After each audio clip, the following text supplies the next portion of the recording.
I am here at really early time, which I wasn't really planning to do necessarily. But I just kind of said, fuck it. Like, I haven't eaten yet, I haven't taken care of a few things yet that I would do in the morning after work. But I just figured, you know, I don't know, we'll just wait.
To maybe talk to her.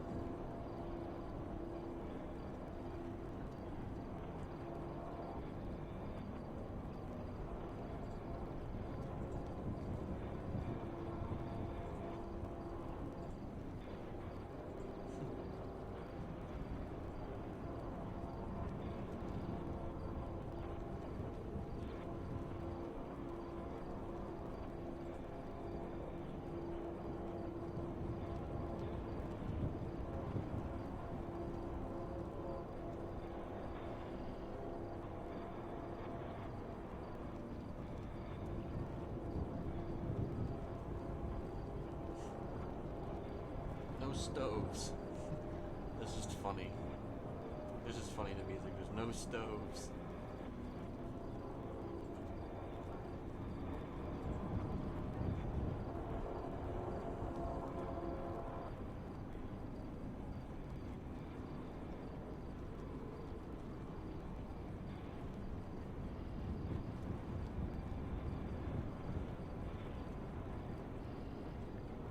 So there might actually be a stove.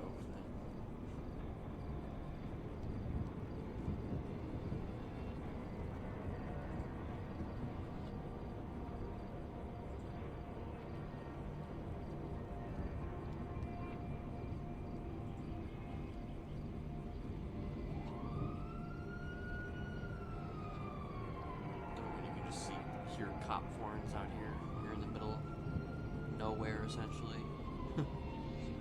Nowhere, USA, and there's people everywhere.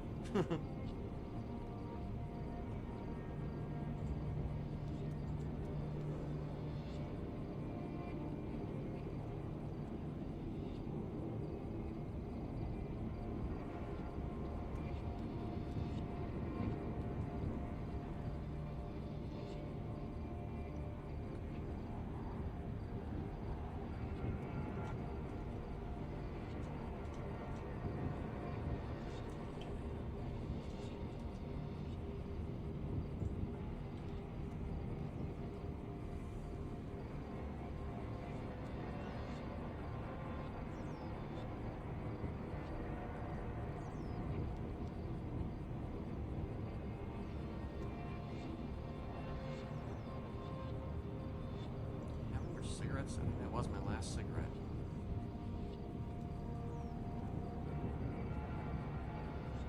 I was hoping, since I'm saying is that, you know, this is kind of where I wanted to have like a therapy session. But it's possible that she's probably busy suddenly, and then fucking I haven't actually gotten food or water or any of that yet, you know. My immersion.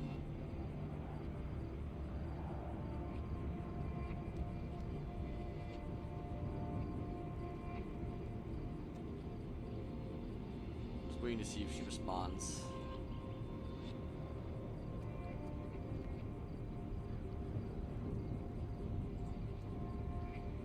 Last time that I texted her, it took her a very long time to respond. I think she was dealing with something at the time.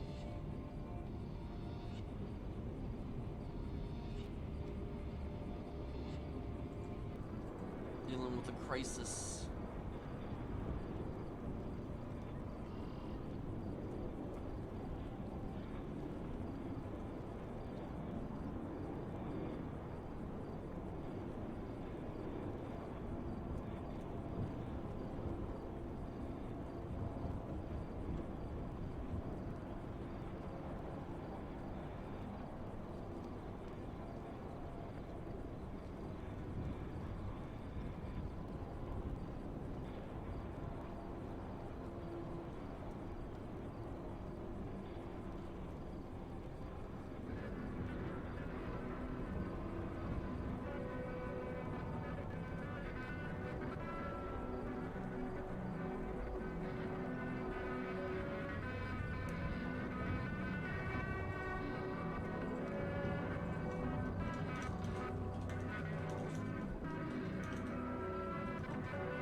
What I really need, though, is probably some food.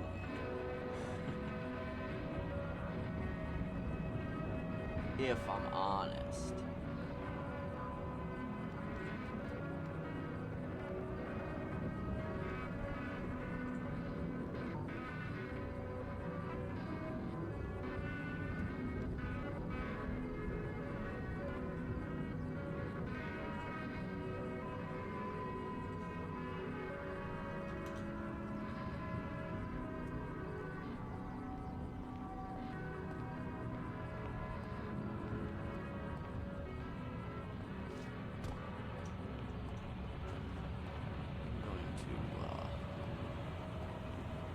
Now, this car is technically illegal.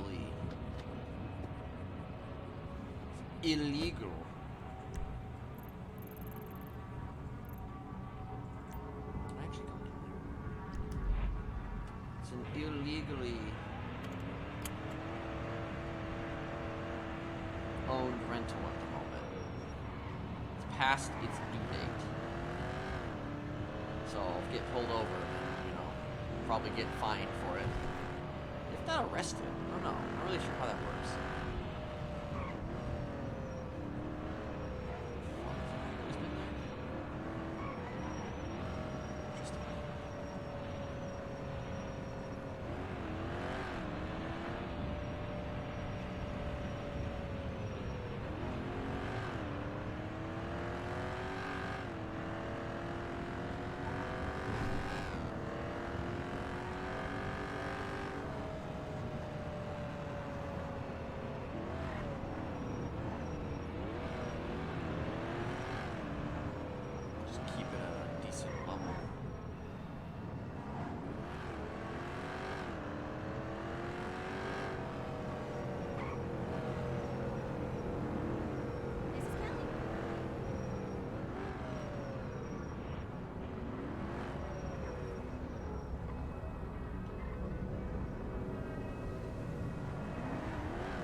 Oh shit, where's my...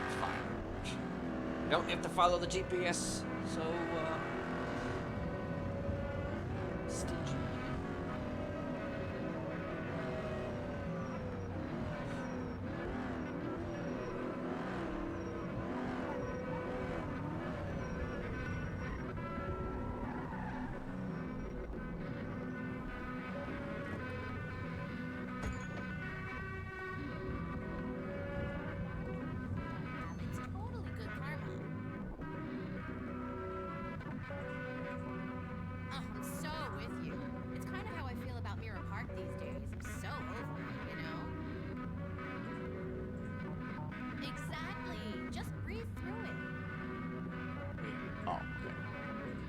So is there no food? Totally connect later.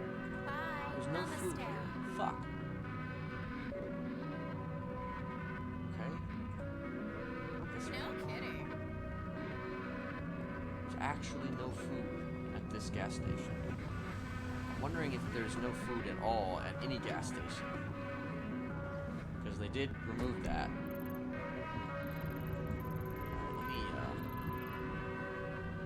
Let me try a little Saul. I just want to see.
Gas stations at all.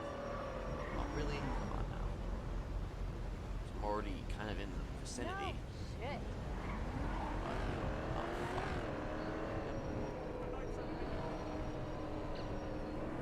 It was legal. It was a legal turn.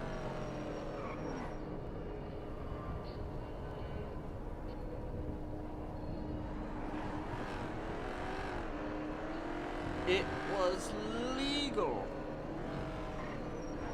You can't pull me over for going through red. It's oh, whoopsie. You can pull me over that though.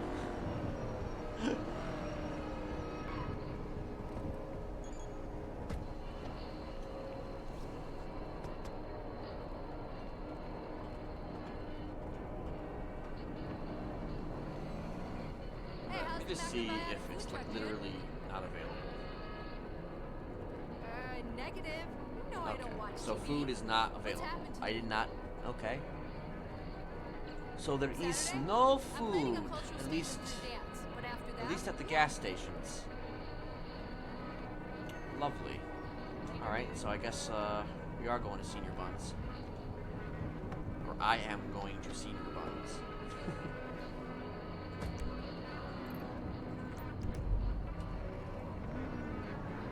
Can't believe Kenneth's drunk.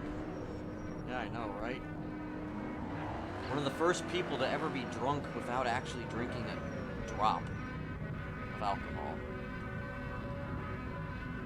Can't believe it.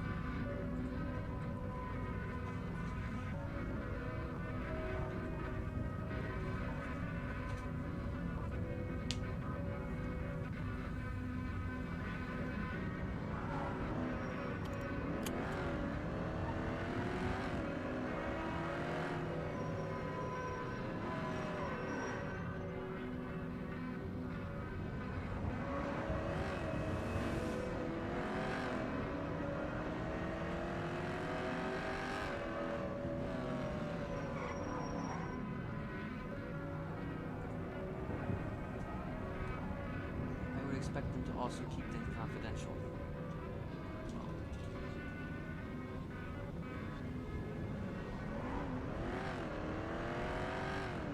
I wonder who she's gonna bring.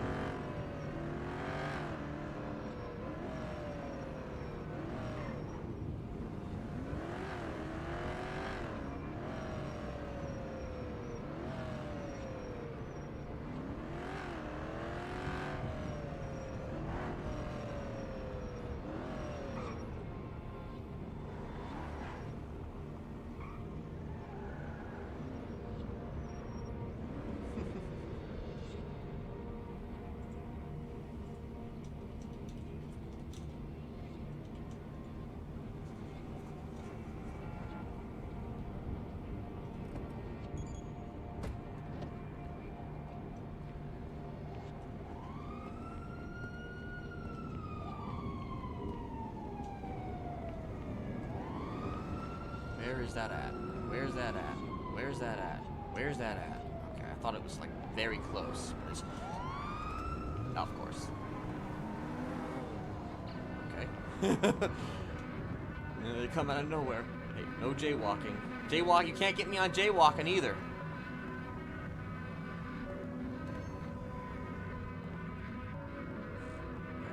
No Archies.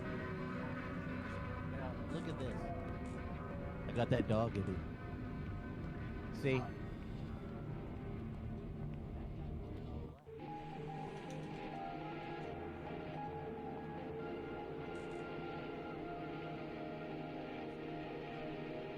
Casual Wednesday. No fries.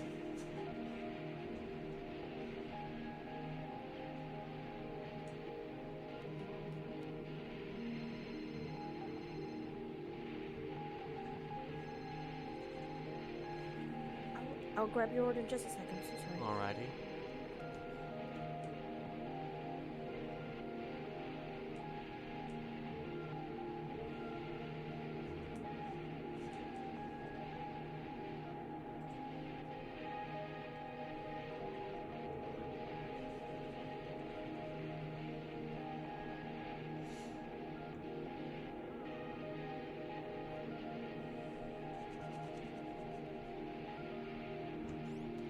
Hey, how can I help you today? I guess I'll just have 2 burgers, extra cheese, no lettuce, no tomatoes, Okay. and 2 sprunks. Does this still count as a combo even though there's no fries? Sure. If you Okay, believe 2 hard enough, combos, anything no can be a with combo. no fries. Beautiful. Then what was it? I don't even remember. Oh yeah, sprunk. Burgers Extra with ice. no lettuce, tomato, and sprunks with ice. Yes. Hell yeah. There you go. Feel free to swipe, please. Thank you.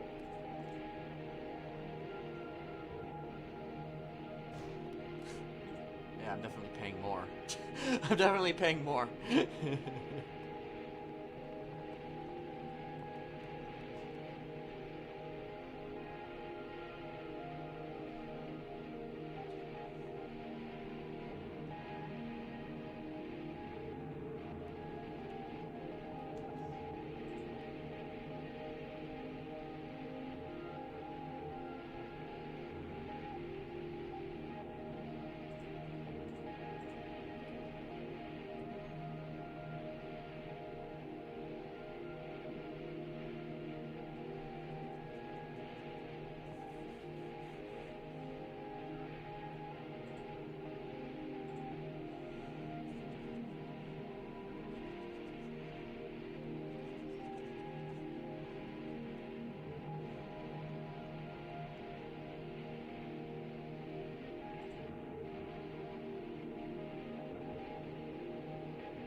Thank you very much. You too. Norman Adams.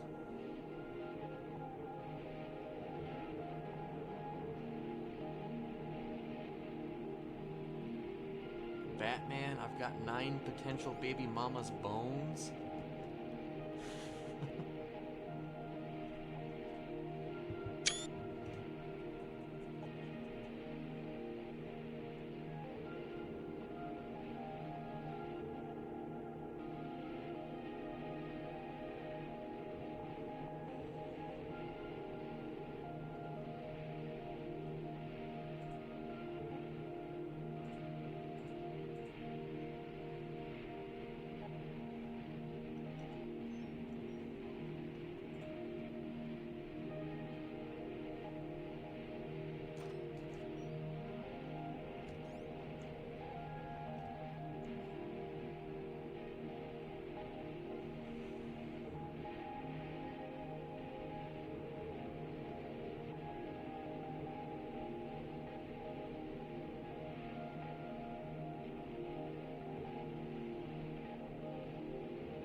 $182. Thank you for your patience.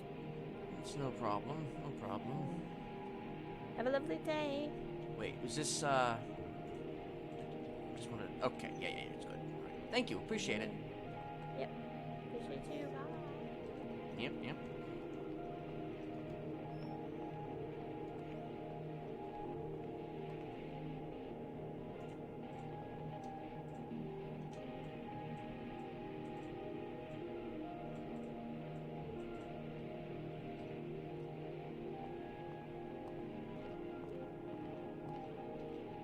Howdy. Hello there. It's a nice jacket you got. Oh, thank you. Appreciate it. Wow, look at that. Where'd you get that? Where'd I get it? I mean, I got it from the Ponsonbys, Oh, Ponsonbys. Yeah, that's a great. Yeah, they got some great stuff there. Yeah. Yes, they got, very, fashionable attire, I mean, you look pretty good yourself, but, Oh yeah, to tell you the truth, it wasn't by choice. You Oh, ever heard really? about G-Day? Who? G-Day. I have not. Like damn G-Day, Gloomageddon.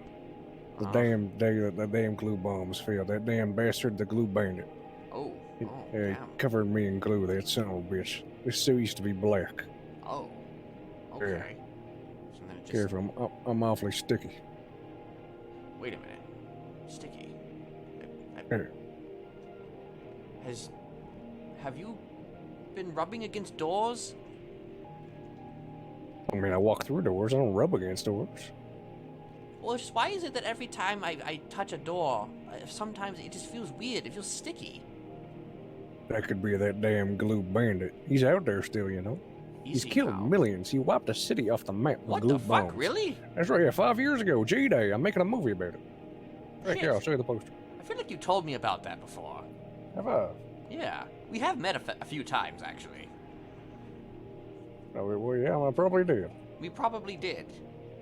But, so what you're telling me is that, when I touch a door, it could be because of a mass genocidal maniac? That's right, the glue bandit is afoot. He is around. Jesus. Would you know his name? Glue bandit. Oh. So you don't know his name. Fuck! No, I don't. Yeah, there's a poster right there. Yeah, the movie's on the way. Oh, shit. Okay, well... Oh, damn. Yeah. There. Yeah, I can see that. That man looks fucking horrifying. Gloomageddon, Damn. Yeah, true story. Huh. Okay, well then, I mean, if he's still out there, like, what am I looking for? Like, am I just looking for that guy specifically right there? Yeah, he has a tinfoil hat. He wears a white trench coat. He's got green underwear on, and he's got damn socks and sandals. Shit, okay. That's right, it's the damn menace. Sounds like it. You know, I'll definitely be on the lookout. If I see him, I'm gonna snap a photo of him, okay? Yeah. Oh, I appreciate I'll send that. it to you. What you getting up to now? Right, well, I'm probably getting ready for a therapy session, actually, but... Oh, therapy session. With who? Yeah. Wait, what? With who? Am I supposed to tell you that? Oh, you're not supposed to. I'm just asking you. Her name is Maeve. Do you know Maeve? I do, actually, yeah. Oh, They're okay. from one of my fellow therapists. Wait, are you a therapist? There. You're a therapist and you're a movie producer? That's right. I did 2 therapy sessions just earlier. Aren't you also like a fight, person? Yeah, I've hosted fights in the past, yeah. Hmm. I'm actually hosting a music festival coming up if you're interested. I'm selling And tickets. music? Wait, what kind of music? Yeah, I'll put a poster on Twitter. Hold on. Oh, okay.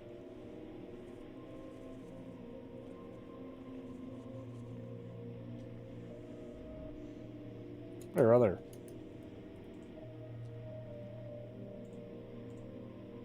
Huh, okay. Oh, on. Well, wait a minute, though. It's April 1st. Is it actually happening? Yeah, of course. It's just a fun day for a fun time. I've already sold like 42 tickets. Mm-hmm. You've sold 42 tickets, right. There. And it's going to happen, yes? It's Of definitely course, happening. yeah. Copium Records, music set list, Damien Tinkerman, damn Dr. Bashar's putting out a song. Shasti, BC Boys. We got a whole set list. We got event planners as well. Gonna be games there, not just music. Gonna be on the beach. Gonna be a fun time. Oh, okay. So then, if everybody shows up who bought a ticket, and then somebody's just like, psych, and then it turns out it's not actually happening, then that you're saying that's not going to happen? Of course not. There's too many people organizing it for that to happen. I mean, different parties. I mean, I represent Goldman Talent Agency, but Copium Records is involved too, and I don't run them. I see. Well, wait, they're not like putting like they don't think it's a joke, do they? They're No, of not course actually not. going to joke everybody, are they? No. I mean, maybe I mean, you I'm- wouldn't, but would they? No, of course not. I've worked with them in the past. I hosted a triathlon the other week. Oh, really?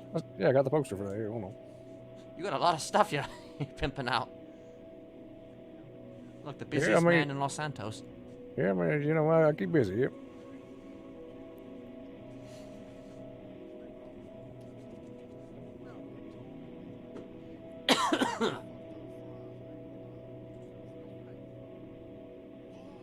Here, this one I ain't gonna post because the event's already over. What's your number? Do I got you? What's your name? Okay, you probably do, maybe? Kenneth Jesperson? I'm actually in the yellow pages right now. Let me see if I got you.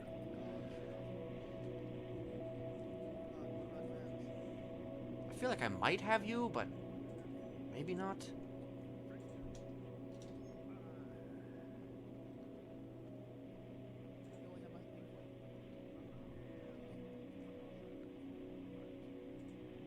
Oh yeah, I do got you. Yeah, I think I have you as well. It's the thing about time, it just falls away from you, you never know. Here, it's been a while. Yes. There, that's the poster. It was actually a quadrathlon. Oh, really? Quadrathlon? That's Yeah. interesting. That's a new one. 2, 1, okay.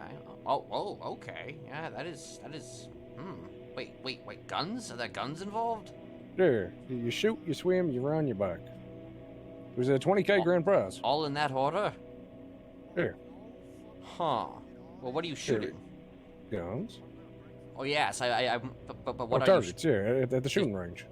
Oh, okay. Interesting. So it was fun. There was like last week or the week before with $20,000 prize. It was like Chris something. They won Chris Tucker maybe or something like that. Huh. Well, wait, how much to get into that event? It was 1K. I see, okay. Well, Yeah.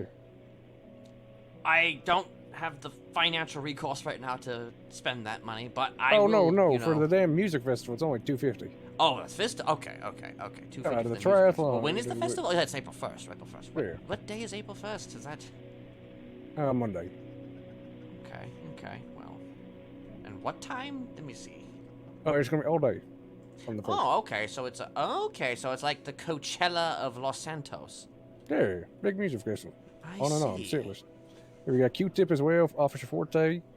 He does house music. He's really good, actually. You had him at my rave I hosted. I think I got that poster too somewhere.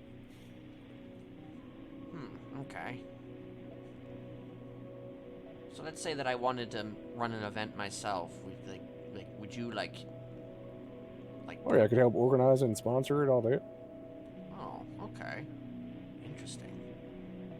Also, if you're interested in food, I'm opening up a food stall here. It's going to be called Willie's Waffles. Okay. There you go. There's the banner right there. You see, I'm from Belgium myself. Ah, I see. Okay. Makes sense. Well, I'll certainly be getting some waffles from you. Waffles are nice. Holy shit. Go get food. I'm getting food. And here, got you another one. That's a damn rave I hosted with. Yep. Sewer rave as well. Holy hell. Yeah, that was a Okay. good one.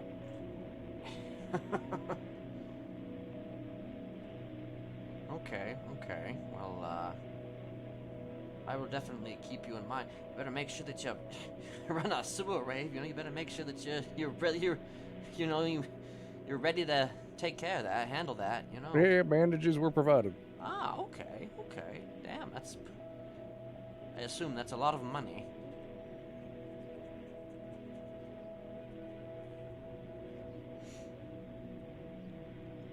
Oh yeah, it was a bit, but I mean, we made the money back.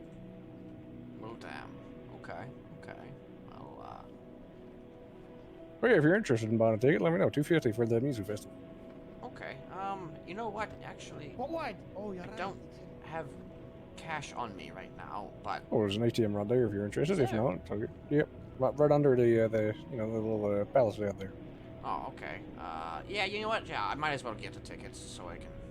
Yeah.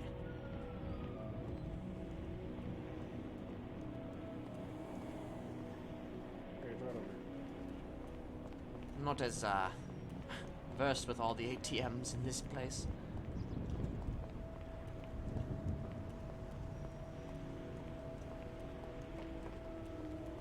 Oh, okay, there we go. Yeah, right there. Said two. Well, yeah, if you're interested, yeah, $250. If you're interested, yeah, organize an event, you let me know. It's what I do. All right, I'll keep you in mind.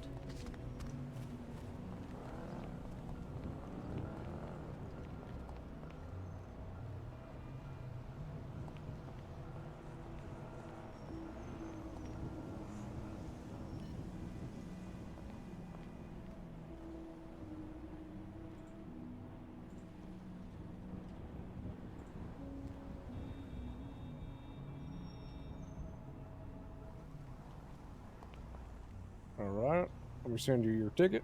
Alrighty. There is your ticket. Awesome. All right.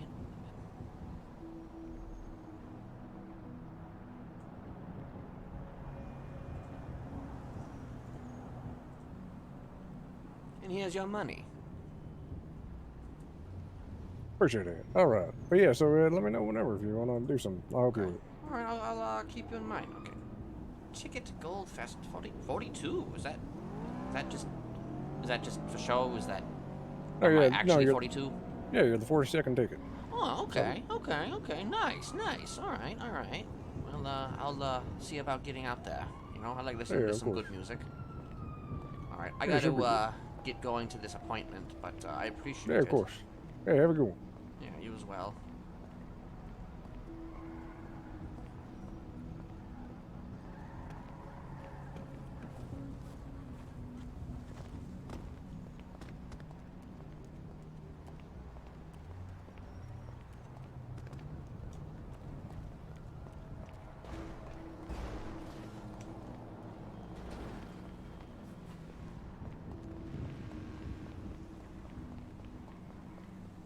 Also, yes, good morning, good afternoon, good evening, and good night.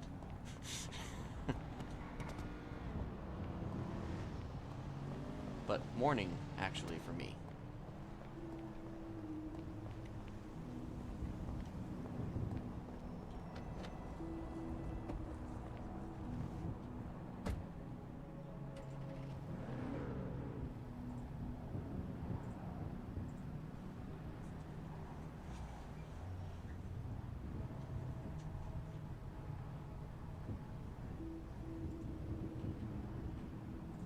Alright, let me head back out to the Vinewood Bowl.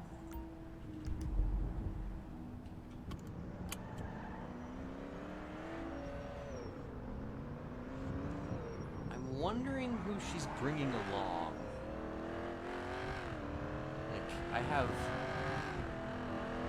It could... I'm wondering if it's... Like, OOC, there's 2 people I know who it could be. Although I guess it could theoretically be anybody else, too. But OOC, there's 2 people I'm thinking that it could be. Either... Well, it's actually probably Ziggy. It's actually gonna probably be Ziggy. I'm betting you it's gonna be Ziggy.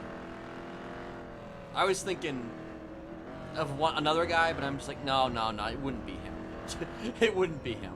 It would, if it's anybody, it's probably Ziggy or some other therapist, but I've got a sneaking suspicion that it is most likely going to be Ziggy.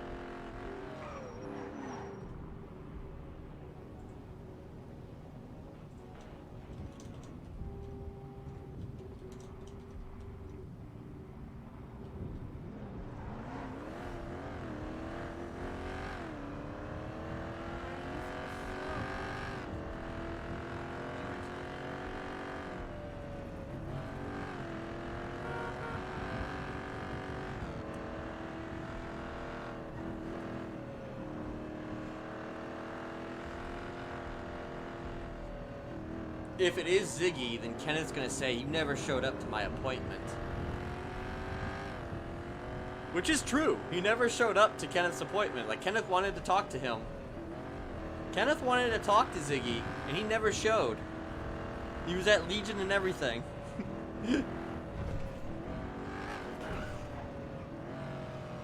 Yeah, imagine Norman showing up.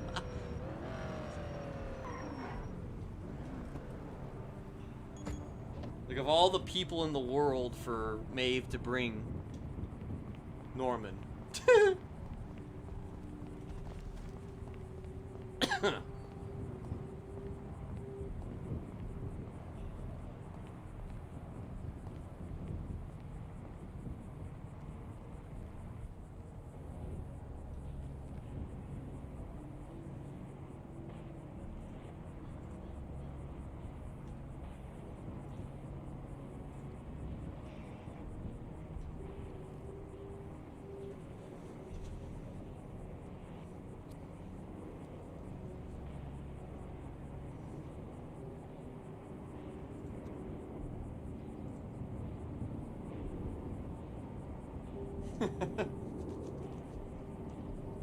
Yeah, time to give an opera. It's all oh so theatrical. Oh so theatrical.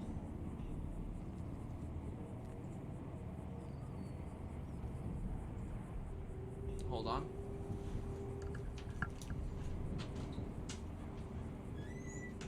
Okay, never mind.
Like, oh my.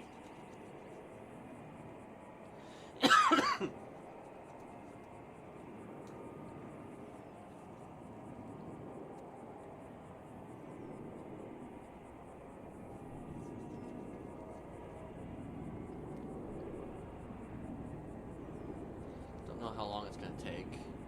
Well, she said like 15 to 20 minutes.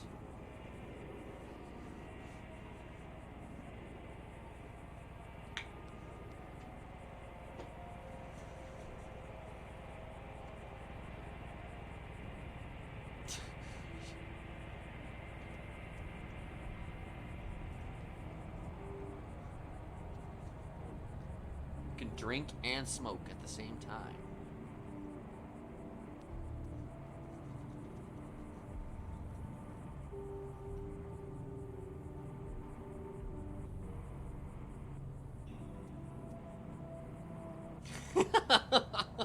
Or just stick the cigarette in my eye, you know?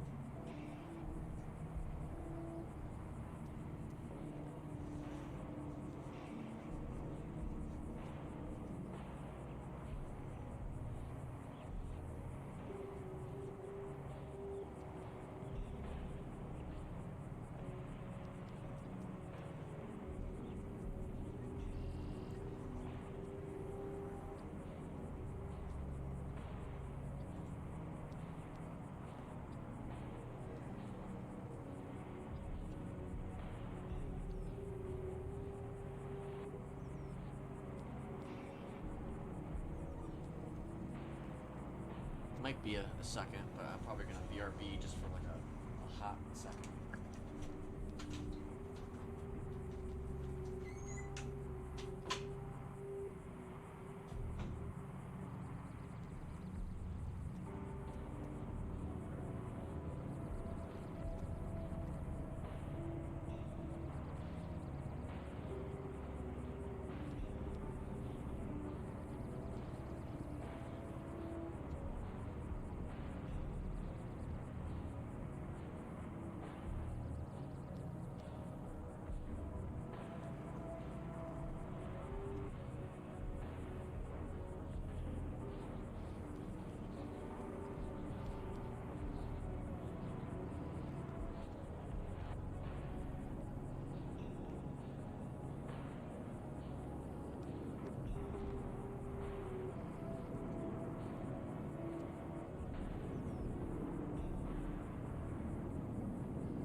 Yeah, those are locals. That's a local.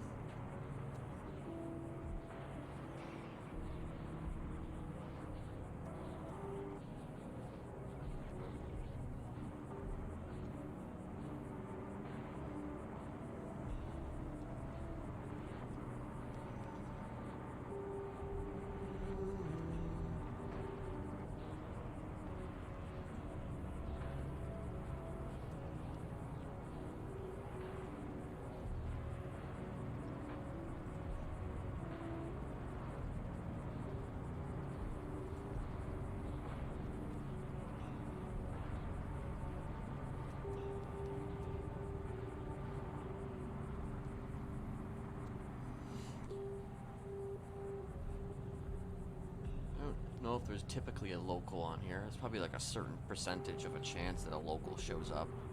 And I mean, it's like, that's a fucking coyote. That's not a dog. That's a coyote right there. I believe that is a coyote.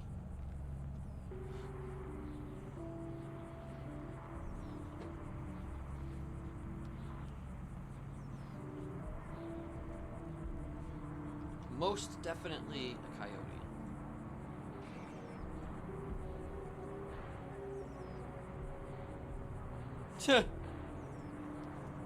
Yeah. Like, it's so rare to get killed by a coyote. Like, in America, at least. And yet, it would probably happen to Kenneth.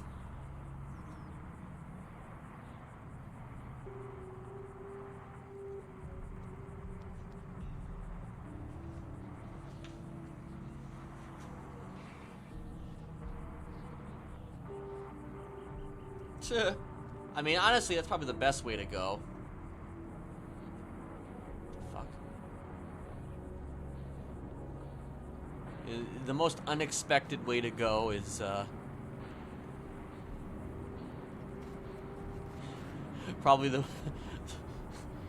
you know, like of all the ways that a quote-unquote serial killer would go, you know, if it's like the least likely, like, you know, it's there's so much irony and like fun in that. Kind of like Jaden Sparks blowing up to a gas pump. That's a deep cut right there. That's a long ass time ago.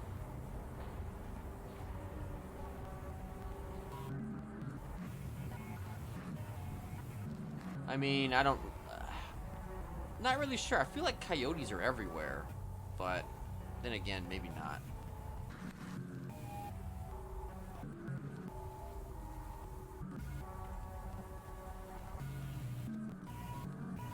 Because when I think of a coyote, I'm just like thinking, like, oh well, how do you not have? How there not be no coyotes?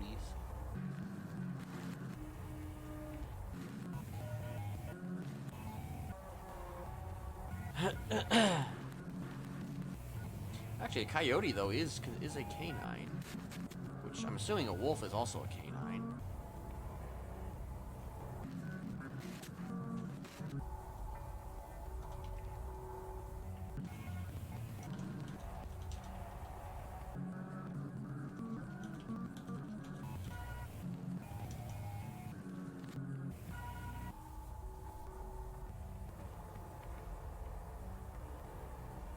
Okay, so coyotes are mostly in North and Central America.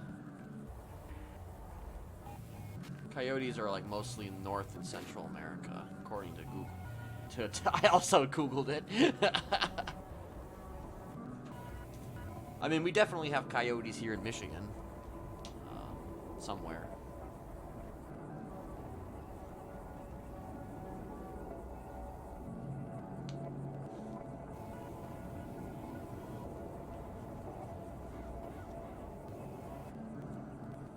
I've not seen one. I've seen plenty of deer. I see plenty of deer. I see more deer than I ever thought I would see, like in a, you know, city and neighborhood situation. Great minds need Google.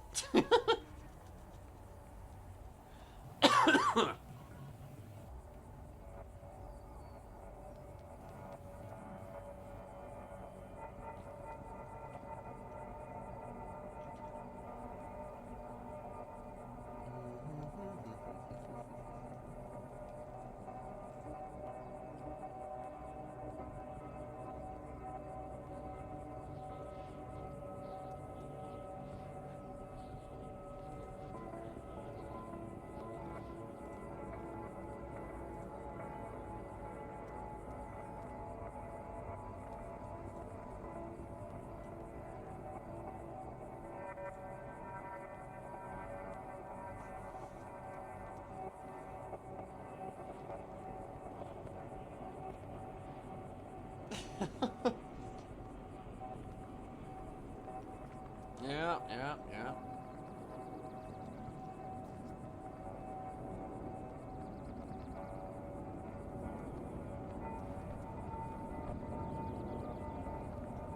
Hedgehogs.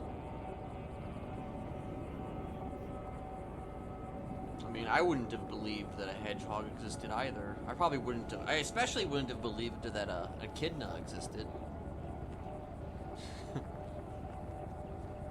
Pulling in now.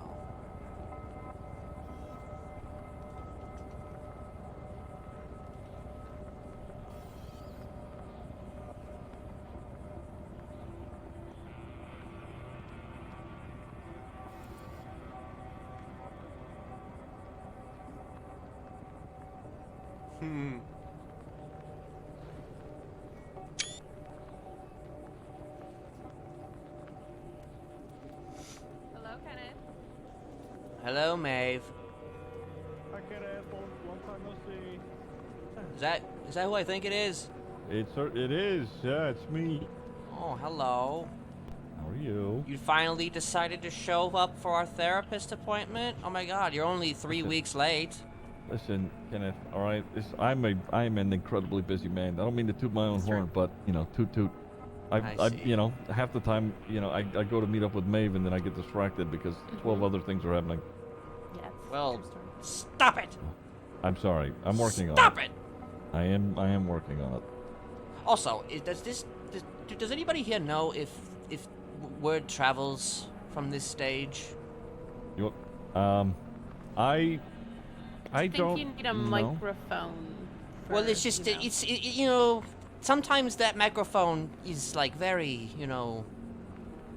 Hello, actually, keep running. Run up the stairs. Yeah. Run up the stairs, Ziggy. Here, Maeve, come with just in case it's like. Yeah.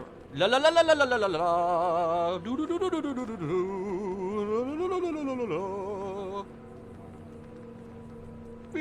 Hello.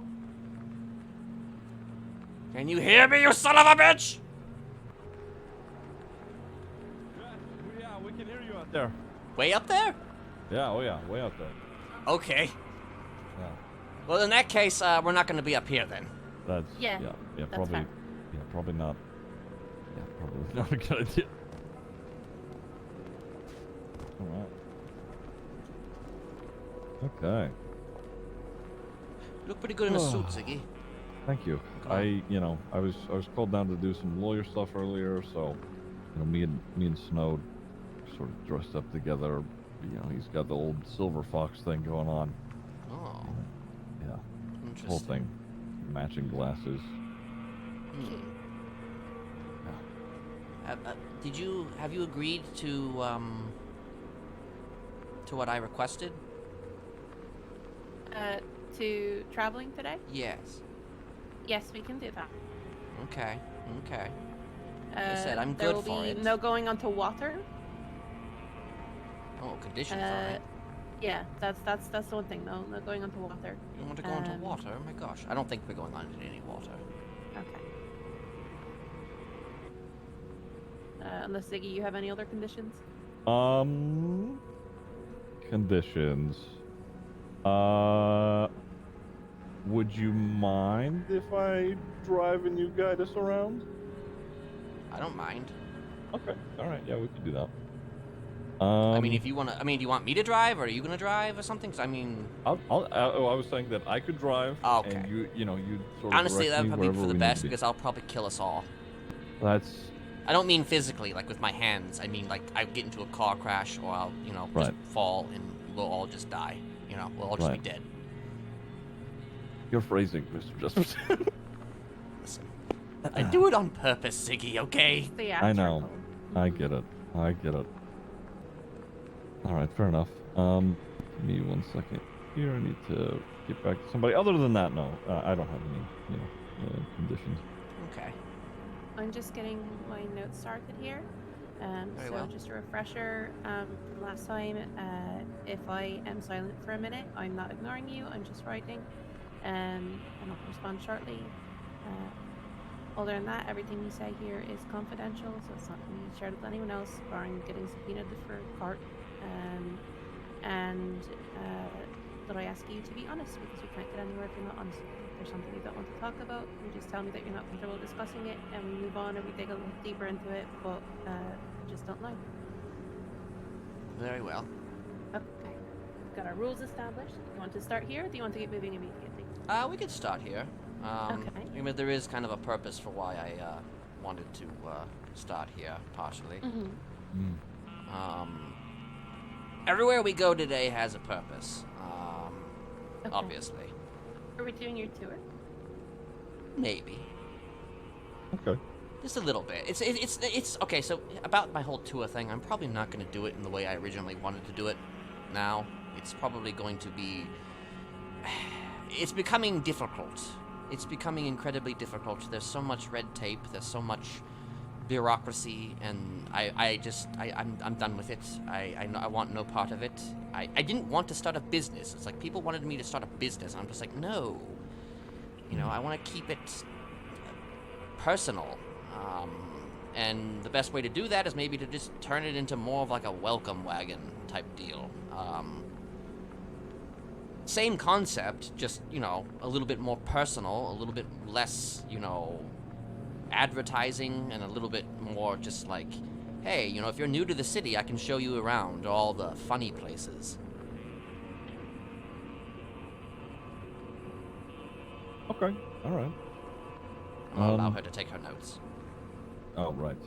Sorry, yeah, I'm up. So, yeah, I think I write a bit more than Ziggy does. It's all in my brain. Yeah.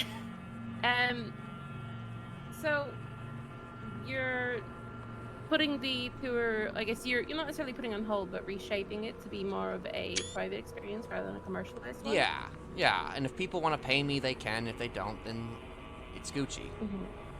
Do you feel like having it be a little less... Because, I mean, last session we talked about you know, potentially doing this tour, or some sort of business venture, right? As a sort of... I mean, you way brought to that occupy up, your yes. time, as a way to occupy your time or a motivation to kind of keep yourself clean. Do you feel like it being more private is going to make that more difficult for you?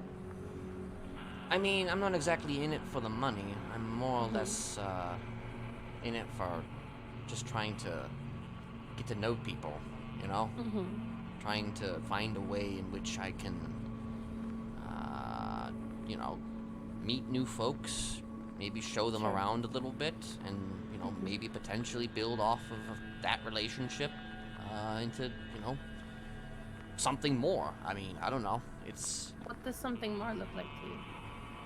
I don't know, just somebody that I can, like, rely on who isn't, you know, a murderer, you know?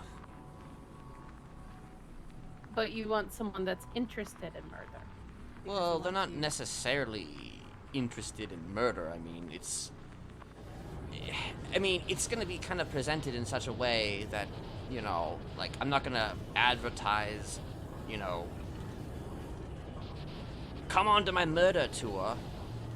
Like, it's gonna be a little bit more like it's gonna be mentioned, but, like, you know, people have to actually call me or text me or whatever to find out what it actually is. Because, I mean, again, it's more of like a welcome wagon. And, you know, they call me for more information. I give them the information. Say, hey, if that's something you're interested in, you know, maybe we could True crime tour. go and do it. crime. Actually, that's not Yeah. bad. Yeah. I mean, I was thinking more like serial tours or something. Or, like, I don't know. Something along those lines. And, I mean, the intention is not to, like, tell them that, oh, I'm a serial killer. You know, I'm, you know, gonna probably keep that kind of, you know, on the down low unless they, like, ask. Mhm.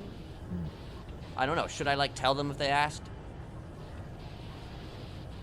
I would say It is technically public. it is technically public. I would say that people should be allowed to make decisions with, you know, all the information, you know, required. So I should tell them that I'm a serial killer. killer. I do also understand that you're trying to Was. somewhat... Was. Yes, was a serial killer. Were. Yeah. I do also understand, you know, that you are somewhat trying to not necessarily turn over a new leaf, but, you know, like, maybe peek at the underside of it. And, you know, if you go around saying, hey, I was a serial killer, that may be detrimental to your progress.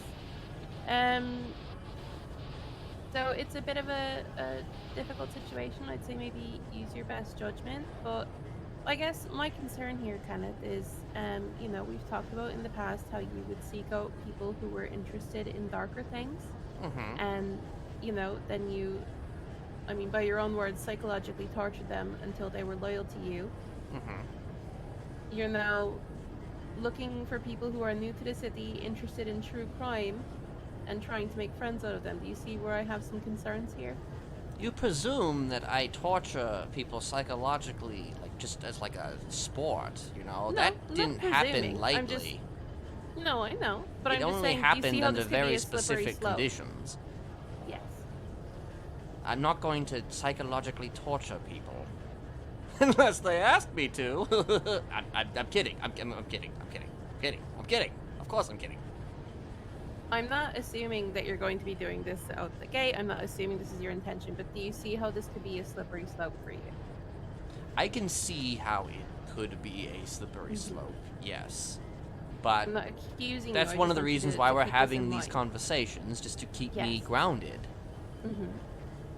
So, in a sense, as long as I am talking to you, as long as I am maintaining communication, we can, prevent such things from happening, which I personally don't think would happen because, like I told you, I am smart enough to where making a choice like that, I would understand being detrimental to my overall health. Yes. Correct. So, One of the reasons why I want to take you on this kind of pseudo tour today. okay. Like I said, we can do that.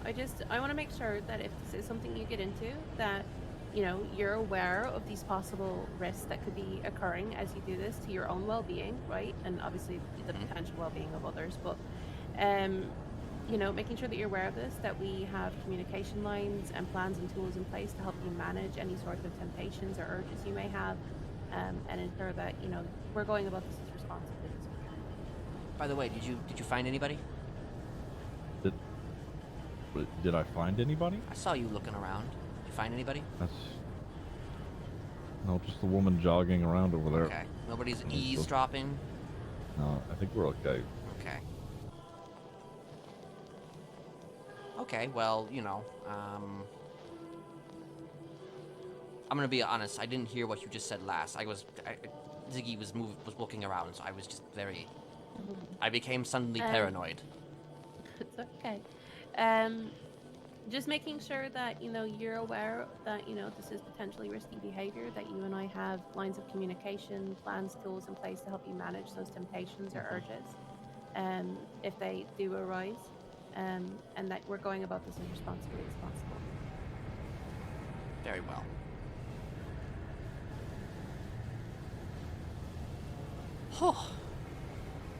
I feel great. Yeah, how's your week been? I'm gonna be honest. It wasn't great for a while, but then I tend to have some days that are like not exactly,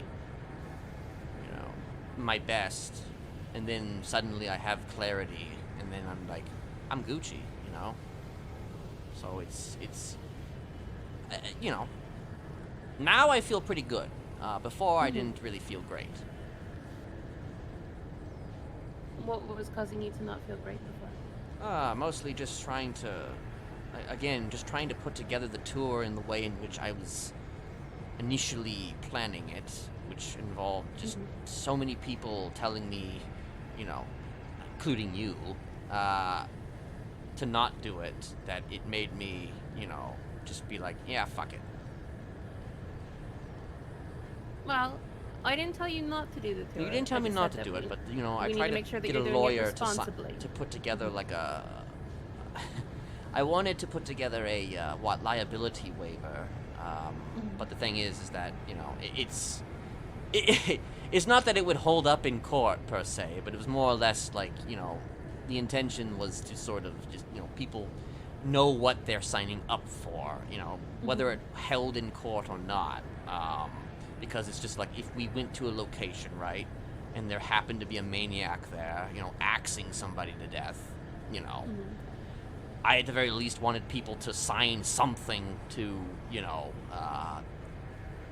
ensure that, hey, you know what you're signing up for with this. So, again, I know very well it would not hold up in court, but I wanted it anyway. And the lawyer's being very, I don't know, moral.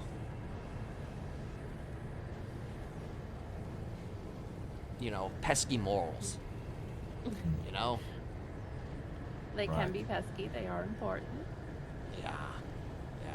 But as your therapist here, Kenneth, my job isn't to tell you necessarily what you can or can't do or what you should or should not do. It's my responsibility to warn you of potential dangers to yourself or others.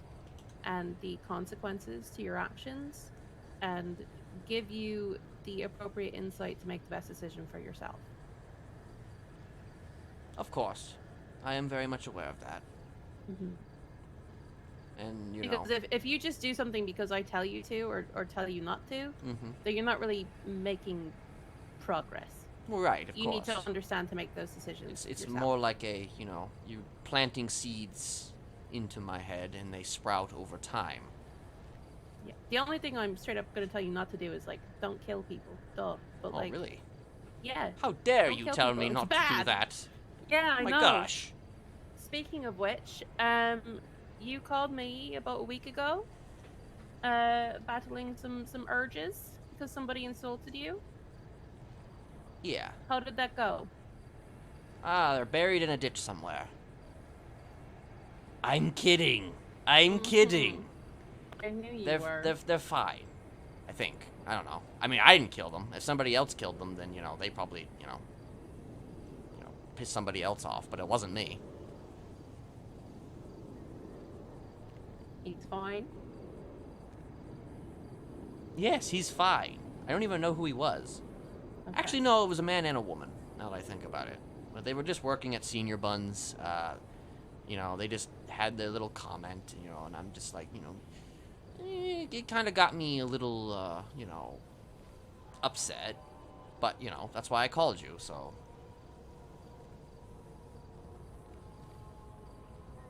Which is good. If you have those urges, I'd like for you to call me so that we can talk about. It's interesting because it what's doesn't going happen on. often, though, with me. Like, I don't typically have, like... I don't usually get pissed off enough to where, you know, I'm, like, thinking about killing somebody. Yeah. It's I mean, more, we all have bad days and good days, and sometimes there are things that we're not super sensitive about that just get under our skin more on a different day than others. Of course. You know, so that feeling of, you know, being irritated in an unexpected way is normal. Having an urge to kill them is not, but, you know, it's okay for you to be angry. It's okay for you to be offended. Can It's I punch okay them in for the you face? to have. I mean, I would recommend against that as well. Like we said on the phone, first of all, a single comment of wide and long face, physical violence of any kind is not really an appropriate, you know, matching of force, right? Mm-hmm. But I also strongly believe that if there are people in your life who are disrespecting you, or, you know, if they're not contributing to your life in any way, then don't give them your time. They don't deserve it. They haven't earned it, right? Right. So, I mean, honestly, you could punch them in the face and yeah, it'd probably hurt them in the moment, but, like, I would personally think it'd be far more insulting to just, you know, basically pretend they don't exist. They're doing that to get a rise out of you, most likely. Or they just said something without thinking what it can mean. But if you give them that rise, then they win. If you ignore them, you win. And you don't go to jail. I see. Well, you know, I most likely wouldn't have done that either anyway, you know. Like I said, I'm smarter than the average bear, you know. I was more so just kind of seeing how you would react if I asked you that. Mm-hmm. It was a test for me. Yes. And how do you feel I did? I mean, I was still kind of pissed, but Mm-hmm. I wasn't actually ever going to kill them. I think you did good. I mean, you said exactly what, you know, you needed to say in the moment. I think you handled it with grace and, you know, a certain level of poise.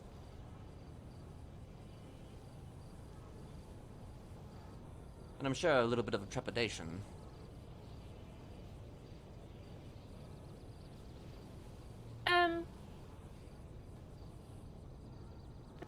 I don't know if trepidation is the right word, but I'm not sure what the right one is. No, I mean, my concern, obviously, is your well-being and safety, and obviously the public's well-being and safety as it relates to you. Mm-hmm.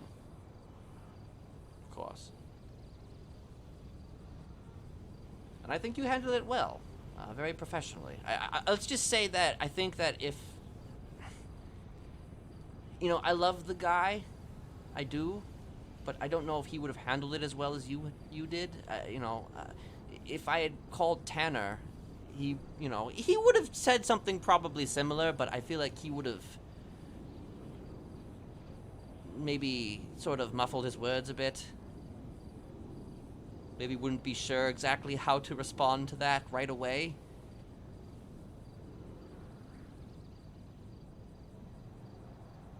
Okay. Well, I mean, everybody has different approaches, and obviously there are better fits from a therapist or patient perspective than others. That's Of course. just, you know how it is. Tanner's a very capable individual. I'm sure he would have managed. But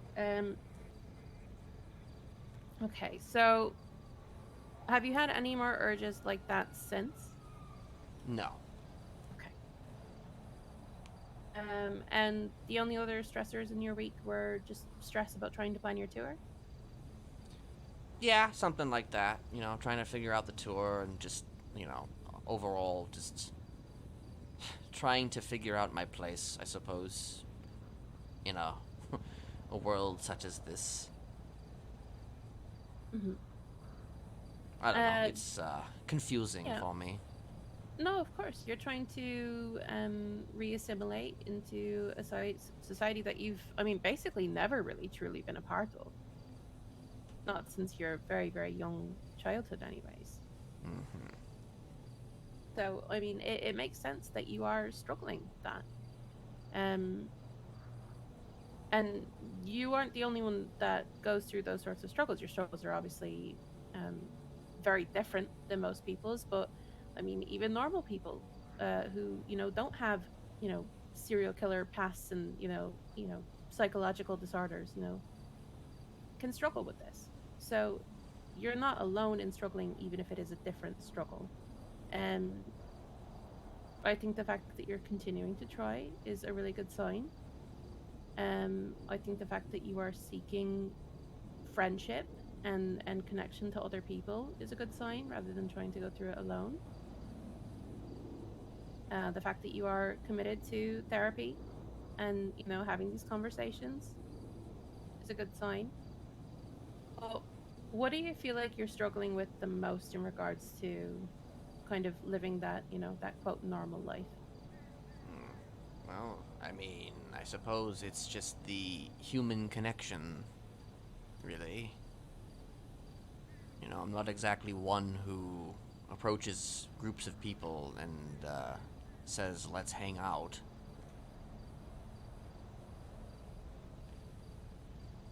Let's go do Sani, dog.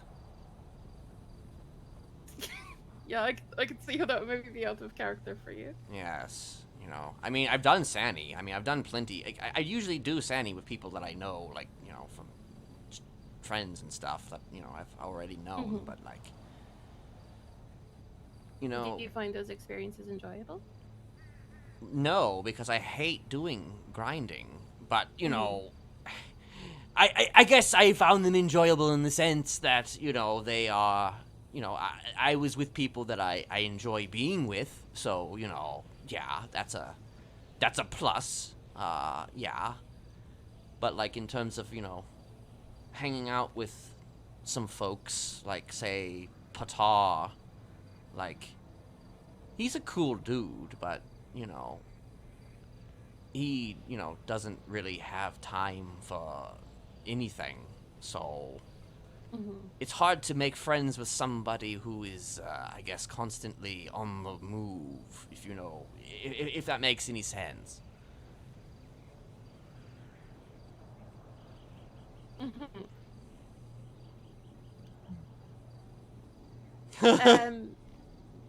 Okay, so Patar, who else have you been spending time with lately? Shit, you know, I'm just trying to think of... Well, I did just get a ticket from Willie today for his little festival, I guess, that's happening. So that's... Willie Dean? You know, yeah. I mean, I have actually talked to him a couple times, although I think every time I talk to him, he doesn't remember who I am, but, you know, that's fine. I mean, I barely remembered who he was, too, so, you know, it's kind of, you know, who was on the same Oh, I actually foot. just spoke with him on the phone before we came here, and he had mentioned talking to you. So. Ah, okay. Yeah, I had mentioned that I was going to a session, and I mentioned your name, so he knew. Yes, he's also a therapist. Interesting. He doesn't, he seems to be a jack of all trades. A little perhaps. Sorry, who? I've been Willie Dean. Oh, But yeah, I've been tasked by Pixie of assembling a list of private practice therapists. So yeah, he has my number. Including Alexander Rex? At this time, no, I haven't been able to get a hold of him. You still have concerns about him? I don't have concerns. I think he's probably fine. But, like, again, you know, I just think that people should also be kind of aware of, you know, who he was. Much like myself. Mm-hmm. The only difference is that, you know, he's apparently on a bunch of drugs, so, you know. Oh. Prescriptions, you know. And even prescription drugs can be used questionably. I mean, of course, but, you know. I mean, I suppose it would make sense to keep an eye on him, just to ensure that, you know, he is taking his medication. Mm-hmm.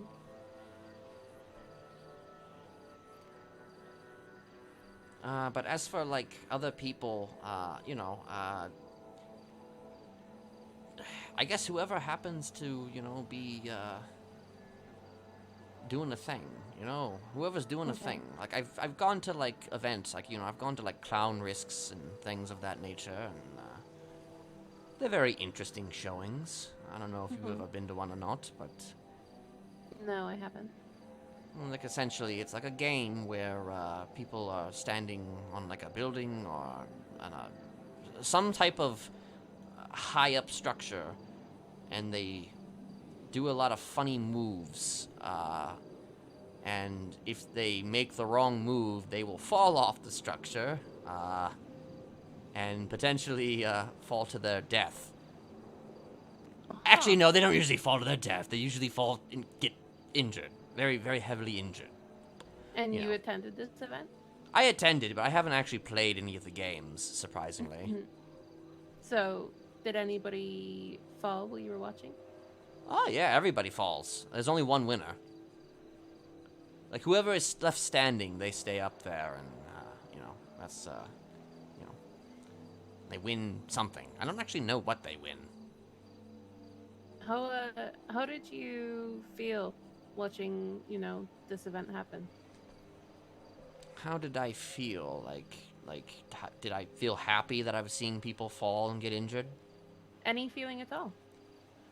I mean, probably about at the same level of feeling as anybody who, you know, would stand and watch that. But, you know, at the same time, you know, I kind of look at it perhaps differently than maybe others. And I look at it and I see, like, this is weird. Why are people doing this?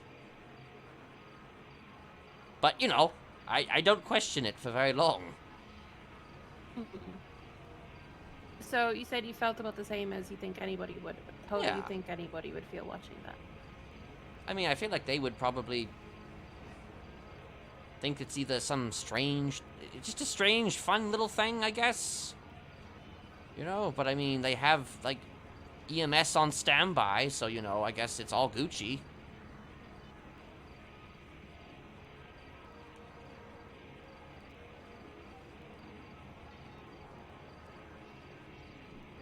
Did you feel any sort of sense of satisfaction, pleasure, thrill, etc. watching it?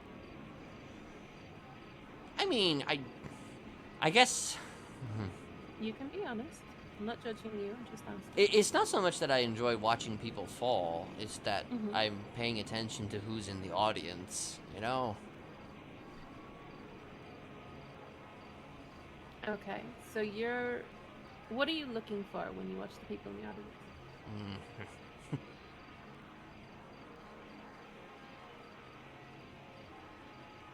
Can we start the drive, perhaps? This is actually somewhat relevant. Okay. all right, let's go.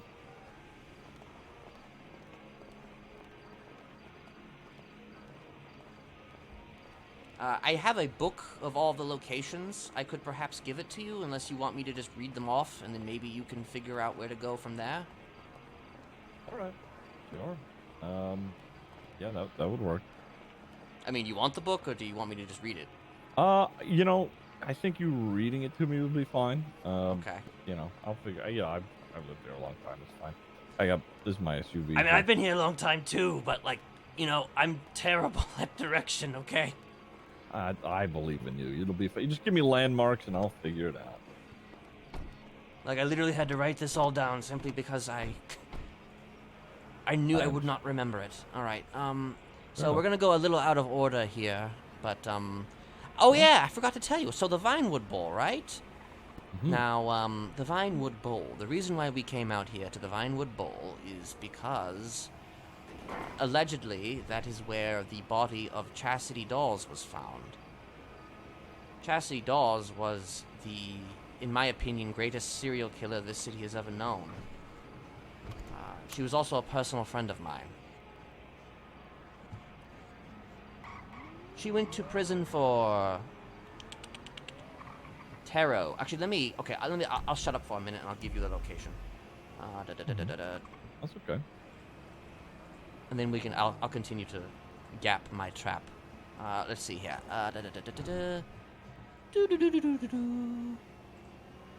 So it's gonna be outside the city, just for All right.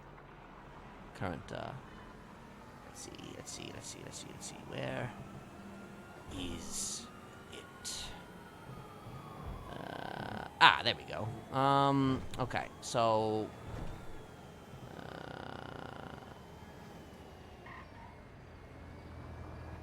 Okay, dirt. Okay, there's a dirt path between Route 68 and Mount Vinewood Drive. Once we Alright. get there, we should be able to find it. All right. I know the area. Okay. So, there's gonna be some tunnels. I don't know if you know where those are. There's two tunnels, and there's a house, an abandoned house on top where the two tunnels are located. I have a good idea of where that is. Okay. Alright. So Chastity Dawes, she was a very close friend of mine. She's someone that was name-dropped to me my first day in the city, by a therapist, ironically enough. He told me about her, and I became very semi-infatuated. She was in prison at the time. She was doing time for her first project, which was what was it? The minor? No. The major arcana of the tarot cards. And she essentially was attacking people who corresponded with each card in the major arcana. Like, these are people who met the definition of each card. Like, if you have any awareness of the tarot deck, Sure. You can guess what types of people she was going to go after.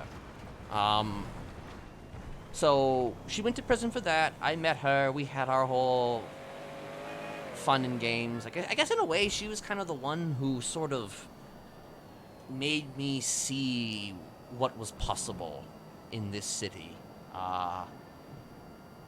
She kind of sort of gave me the tools I needed in order to build my network the way that I wanted to build my network. She got out of prison. She did another project, which was the minor arcana.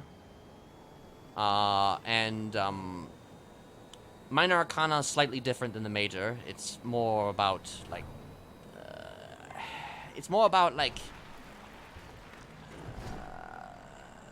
earthy stuff, more like fucking like earth, wind, fire, stuff like that. So she would take people to certain places, and she would either burn them, she would bury them, she would drop them from high places, she would do a number of different things. She essentially, she eventually got caught. But the thing is that she never went to trial. She was killed supposedly at the Vinewood Bowl. and that is where her body was found. I do believe that the location.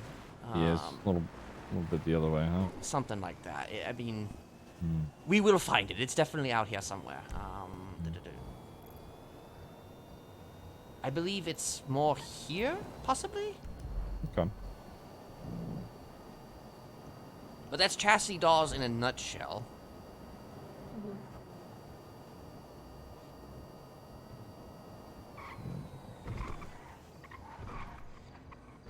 So, do you feel like she was a sort of inspiration for you in a way? I mean, I don't want to use the word inspiration, but she was certainly the one who sort of, okay, so this church, it is close to the church, but I don't know if it's exactly, wait, there it is. Okay, we're here. Just a little up here to the right, or down below here. I see. So you want to go down below? Yes. All right. And I believe, here we are. Yes, this is correct. Actually, go out the other side. I just want to make sure. I want to absolutely confirm. Okay, this is... Okay, here we are. All right, the other one. Go to the other one. Oh, okay. What was the question, Maeve? If you felt Chastity was inspiration for you. I mean, I guess at the bare bones of it, yes. But, like, I would say she was more or less the tool I needed to build the things I wanted to build. Because she was trying to, as it were, she was looking for help for her second project. And, essentially, she was looking for bodies. She was looking for people who would help her, you know, get the project done. And I caught wind of it. And, you know, me being the social butterfly that I am, I managed to hook her up with several other people. Alright, so, the initial reason why, we came out here was because of a question you asked me. What was that question again? Yes. I asked what you were looking for when you were watching people in the audience at the Clone Risk event. Oh, boy. Well... I mean, to be blunt, you know, obviously there are many people in this city who are still very much alive after, the things that they were put through, whether by me or by my family. This is one such location. One of the people that tends to be at these events, I guess, is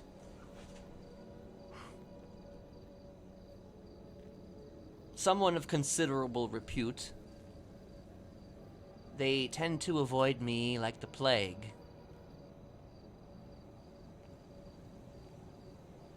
You know, sometimes I feel happy about that. Sometimes I feel a little sad about that. Is this person one of your victims? That was the implication. Yes. But I want to actually hear that word and acknowledge it. Yes, they were one of my victims. Okay. And like I said, they are somebody of considerable repute.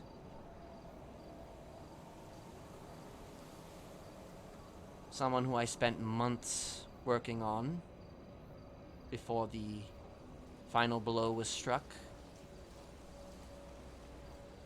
Do you want to share that name with me? Do you want me to share that name with you? I would find it helpful. Kiki Pendragon.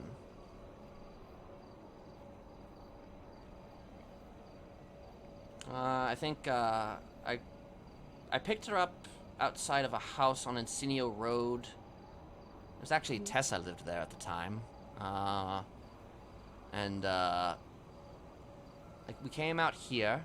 One of the main reasons why I came out here is because, there was an issue that I had with, an individual who lived up there in the house.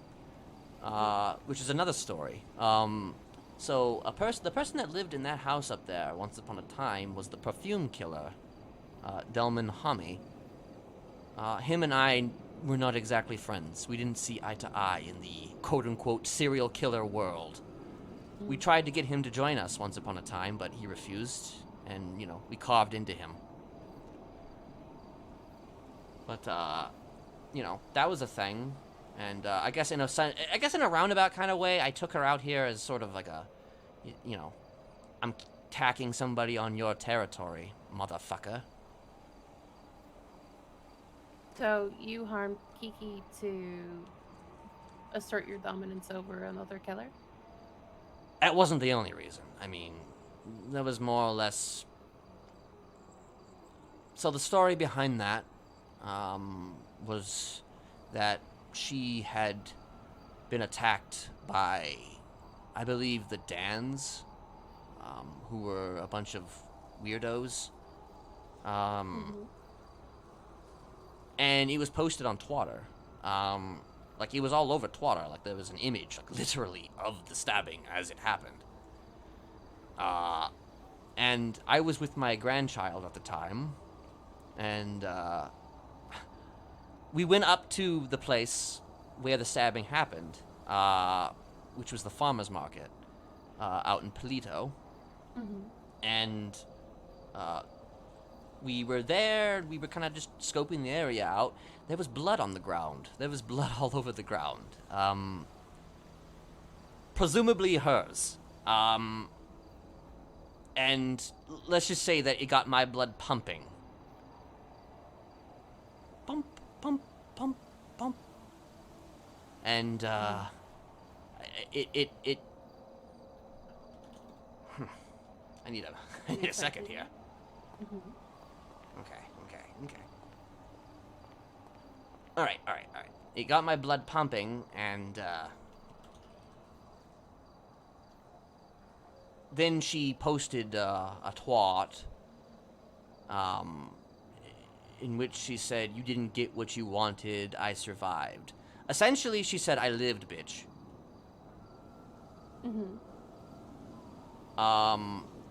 And towards you or the Dan? no, towards them. Okay. And I guess in a roundabout sort of way, I knew at that point that I wanted her. I knew at that point... Was it... Oh, sorry, go ahead.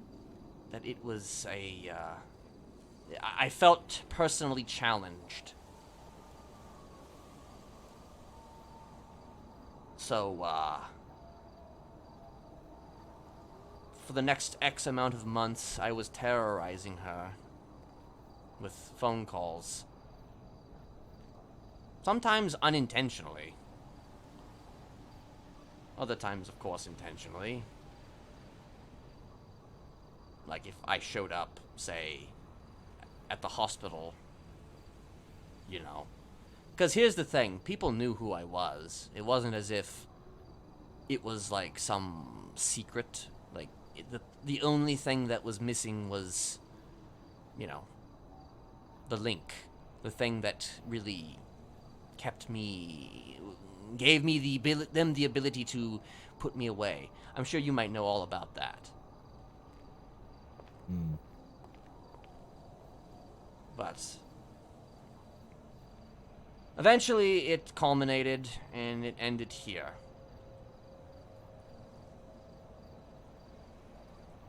This So- is where you attacked Kiki. Yes. So, I suppose whenever I see her now, obviously she has every right to want to avoid me. It's completely understandable. I would avoid me too. But I guess part of me gets a sense of joy out of that. You get a sense of victory. Well, You feel like you won. Well, like I said, sometimes it gives me a sense of joy, but other times I realize, you know, what if things had been different? What if...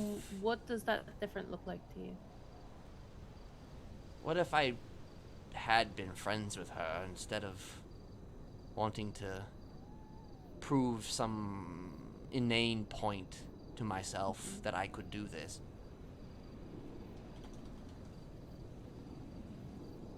Well, that's actually a really interesting thought, Kenneth. Let me flip back to my notes here quickly. Mm-hmm.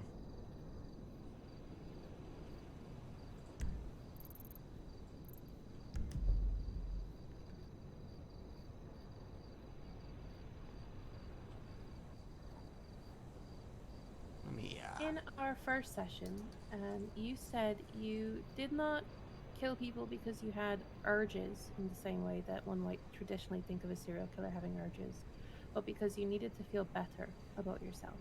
Mm-hmm. No. We've already established that you had a very traumatic, untraditional, isolated upbringing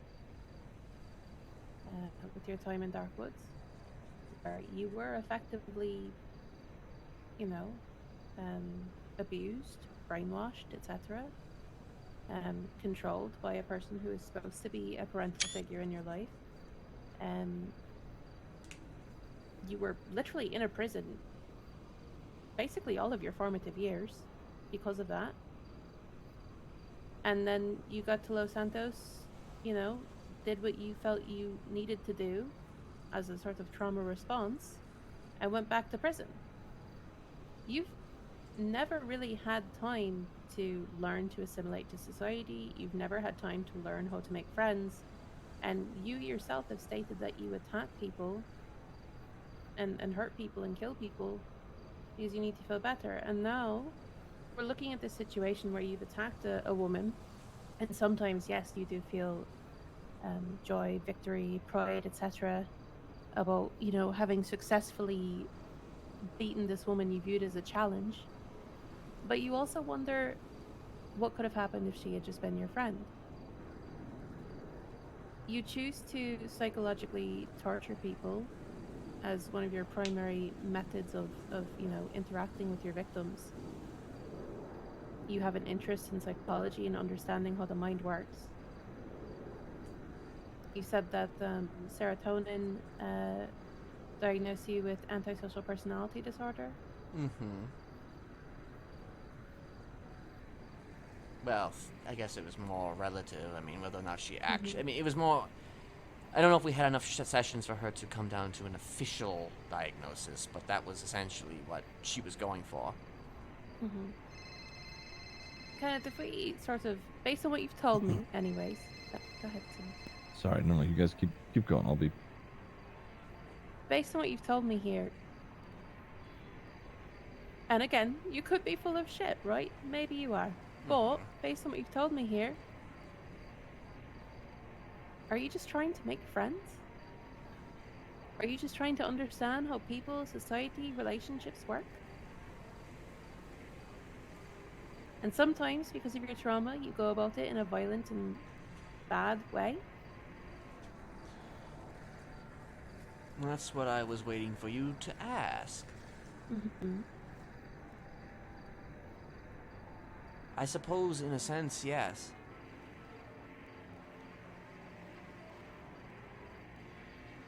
Like, there was a certain level of...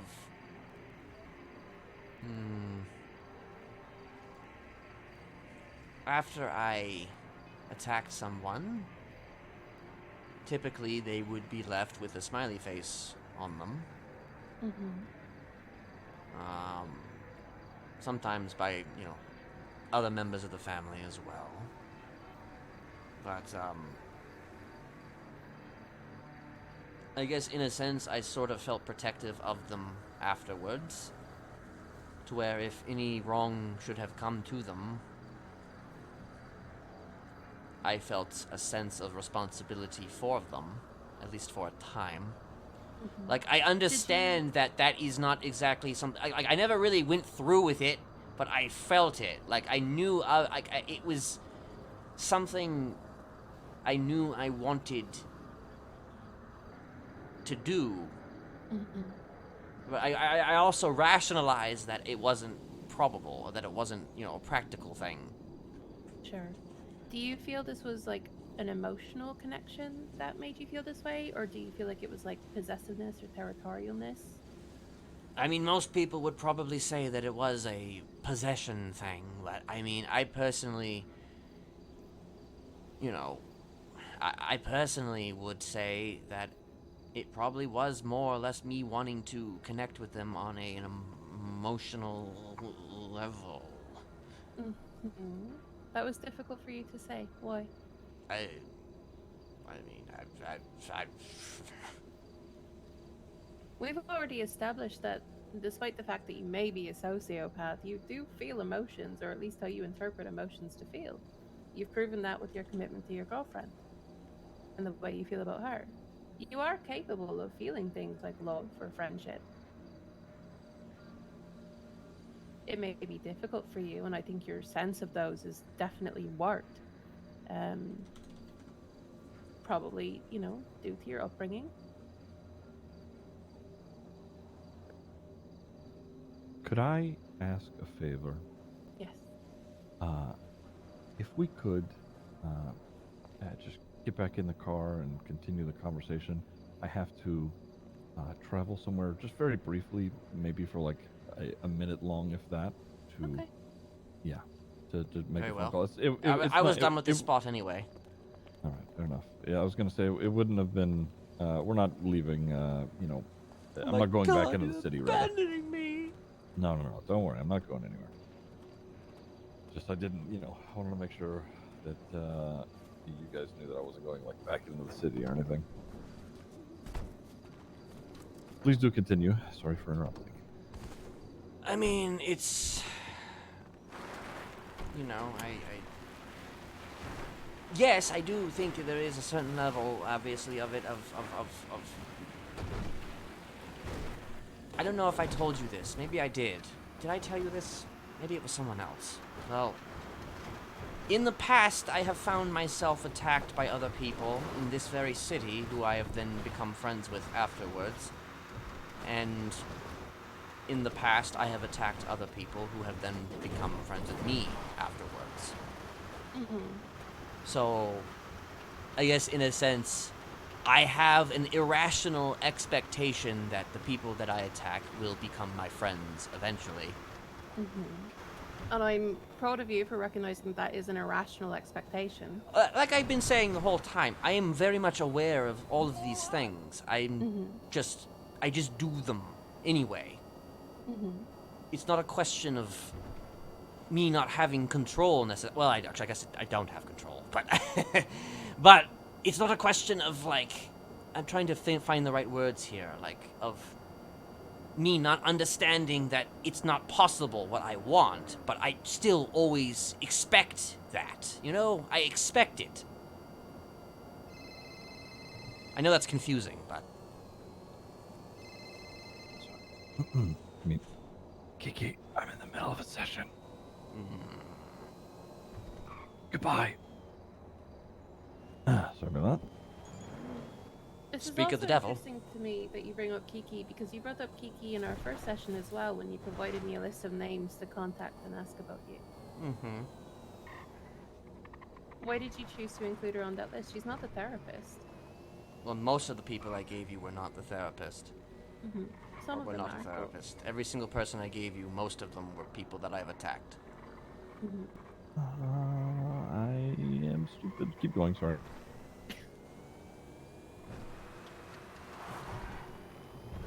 So I just kind of put her on the list along with many others. Some of those people I gave you were, like, there was at least one or two therapists on that list, but I mean, There were a most of them couple. were victims.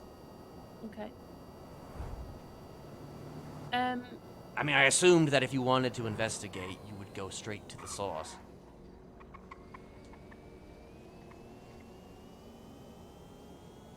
Of course, again, that's my irrational side acting, because I know you probably wouldn't do that. I mean, I think it would be more helpful in general to talk with people who have, professional experience, with your psychological state. Right, but you probably Or- wouldn't want to bring up the past to them in that way. No, probably not. I think. Do you feel like you were aware of this about yourself before our conversation today? Aware of what exactly? The fact that you seem to be largely driven to do the acts that you do out of a need to feel emotional connection with people and establish friendships. I Stay in the mean, car. Thank you. Keep I'm- going. I mean, it's. Ooh, this is actually a place that would be on the tour. Oh.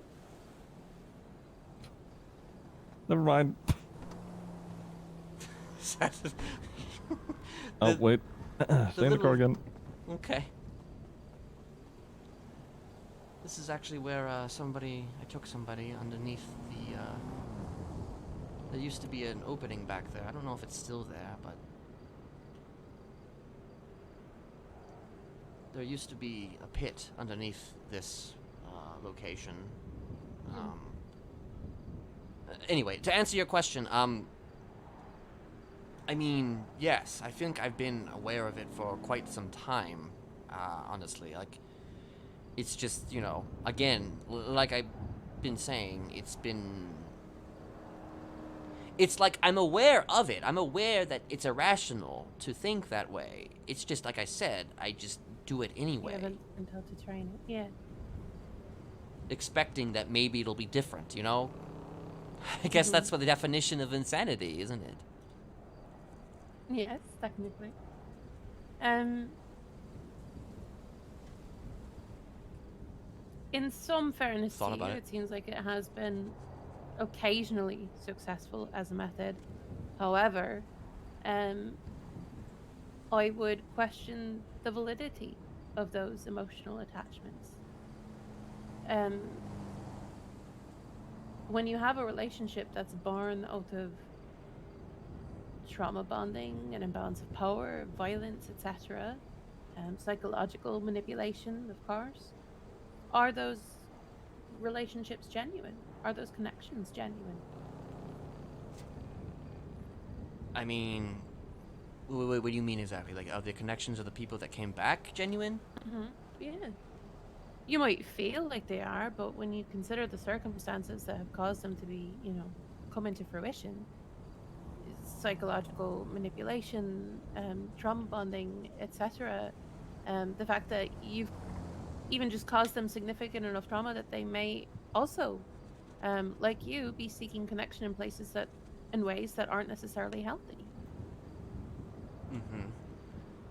Are Well- those connections real in the same way that a normal, genuine friendship is created, I mean, I suppose it's difficult to say because the people that came back were kind of psychopaths themselves. Yeah, exactly. Like, there was one individual who came back, who me and another killer took out, but they themselves were also a killer, or maybe we created him. I don't know. I'm a little spotty on that.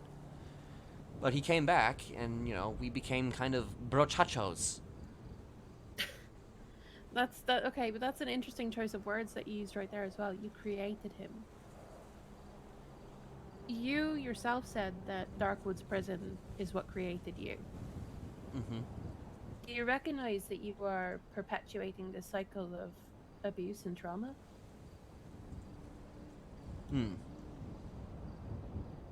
That you are creating people who go through the same things that you suffer with your actions. And then we get back to where we started, and I think that's the thing that, again, I have been kind of aware of, and that's that. How do I word this exactly?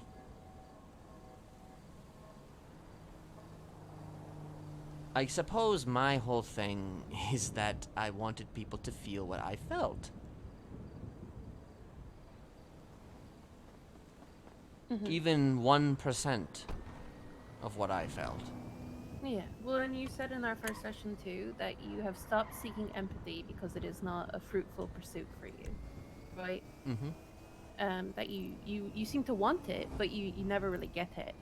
And, well, again, I remind you that nobody owes you empathy, especially with your actions.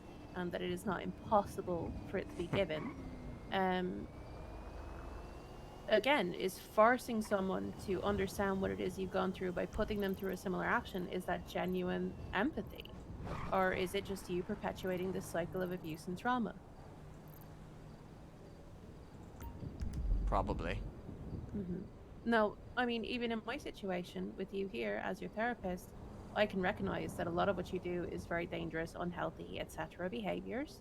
But I can also have empathy for the situations that you've come from and what is causing you to act in the ways that you are. Again, circling back to what we talked about in our first session, you can't change what has happened to you and you cannot control the actions of others, but what you can do is control your own personal actions and responses. Those are things you always have control over. Hold on, I just marked a place. I don't know if you want to. Yeah. Okay. Yes, I'm headed there. All right.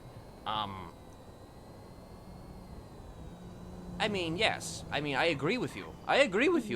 Maeve. I do. You know, it just, again, we go back to, you know, the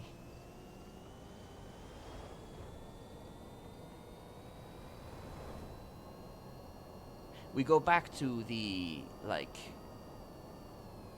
the idea that, you know, I'm part of me is intellectually capable enough to understand where you're coming from, but, like, at the same time,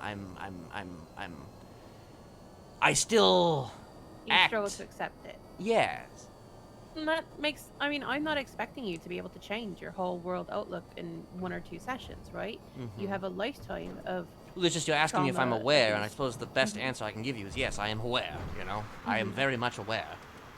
So at this point, you are aware, and again, I'm not expecting you to be perfect. I'm not expecting you to be good. I'm expecting you to do better, right? I'm expecting improvement. And there may be days where you slide a little bit backwards. There may be days you have massive leaps forward. But as long as our overall momentum is forward, that is progress. If you are doing better than you used to, that's a start. And being aware of why you're doing these behaviors and what sort of things it is that you're seeking is a good first step.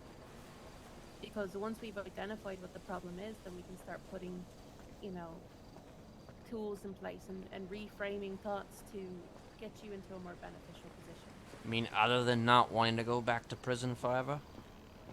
Not wanting to go back to prison is a good and powerful motivator to get started with. And I'll absolutely take it. But I'd love to see you get to a place where you're able to identify what these urges and how we can, you know, have you handle them healthily and not in a way that's violent and dangerous and manipulative. Not just for the safety of you know, people that might be your victims, but also for your own well-being. Right. So this place here, this is a place that I've come to many a time. It kind of stopped being a thing for me, though, after a little while. But I came out here because, I'm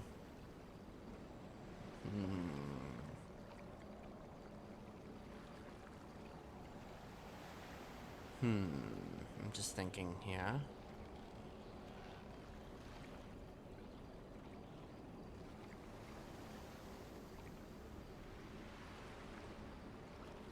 I don't want to upset you, Ziggy.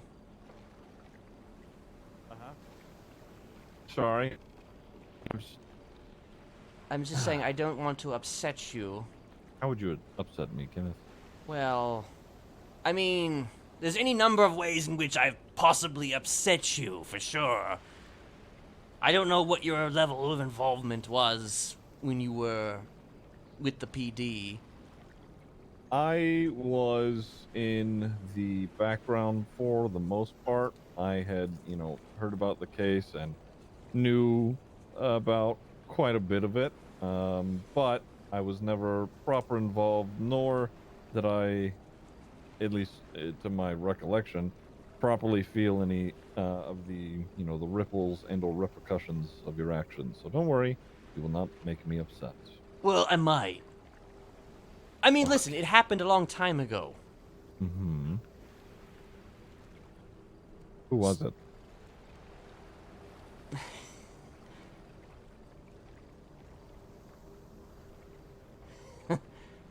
Well,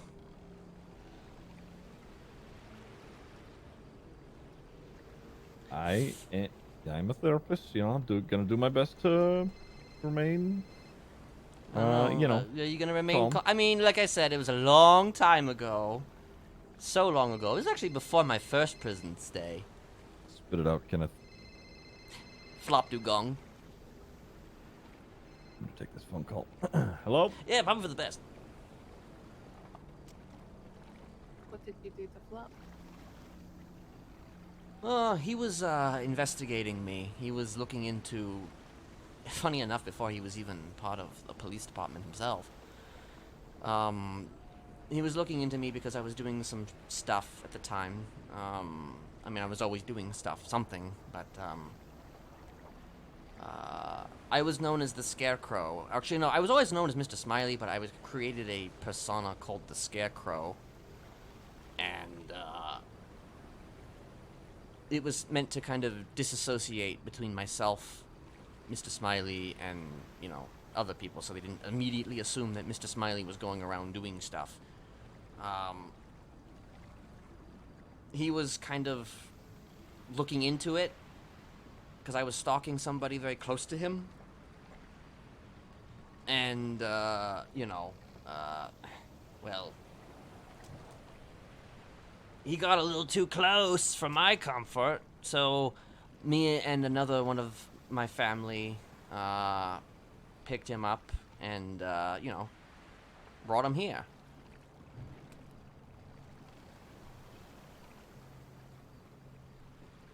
It was back when I used a hammer.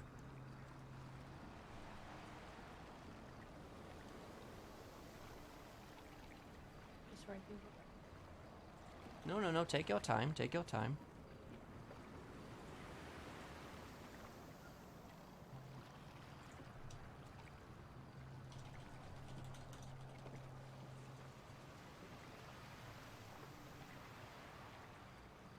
Did you use that hammer on Flop? Yes, I did. I did that as Mr. Smiley.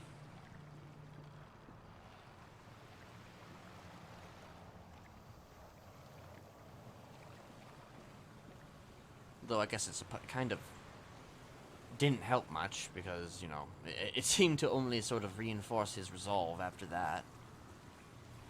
And it eventually resulted in my getting put into Parsons.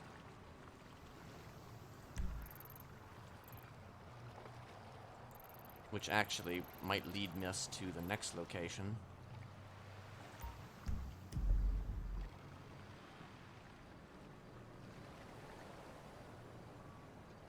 So, Flop was investigating a persona of yours that was separate from Mr. Smiley, but when you brought him here, you attacked him as Mr. Smiley. You wanted him to know it was you. Well, the idea was that... I mean, yeah, I did want him to know that it was me. I did want him to know that it was me, yes. Did you hope that would scare him, or...? Well, I hoped that it would make him not want to look into it any further, because he knows what would happen if he did. And then it had the opposite effect. Oh, dear.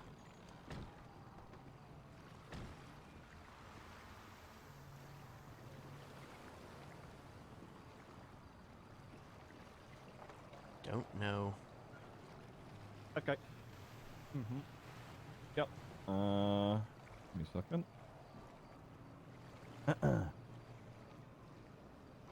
don't know what kind of location this is. But I do think that we probably should leave.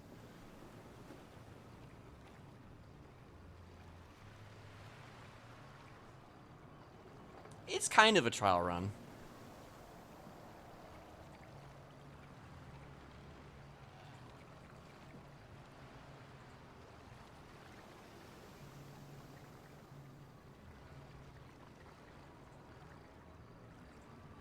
All right. Let's go get in the car. Yes. Yeah. We're going.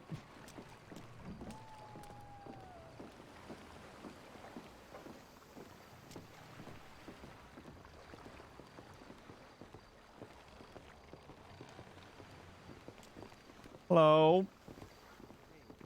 Hello. Mm-hmm. Hello. Hi. What are we doing What's here? up? All right, listen. Mm-hmm. We're all in the wrong place at the wrong time. So Mhm. we're here because we're expecting some other people to be here, and then we're Mhm. gonna kind of do a little something. We're actually gonna play. We're trying to play a prank on our friends, but Ooh. then we saw this car, and that's not our friend's car. So, are you guys just like chatting, having a little meeting, private meeting? Yes. Yes. Listen. Okay. I'm an attorney. We'll go get in my car and we'll take off. Okay. We we were don't want never any. here. Okay. Yeah, we don't want any. We're not here to bother you guys. Okay. Honestly, we're the best people you could run into. All right. I Just believe making that. sure. I believe that. All right. Yeah. Sorry. Sorry for the You're, confusion. you're okay.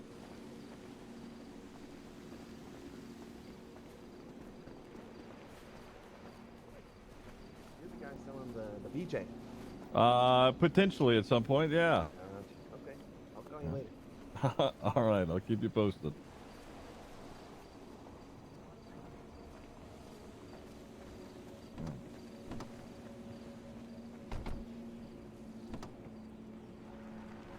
It would appear the murder doc is booked for the day. Mm-hmm. Yep.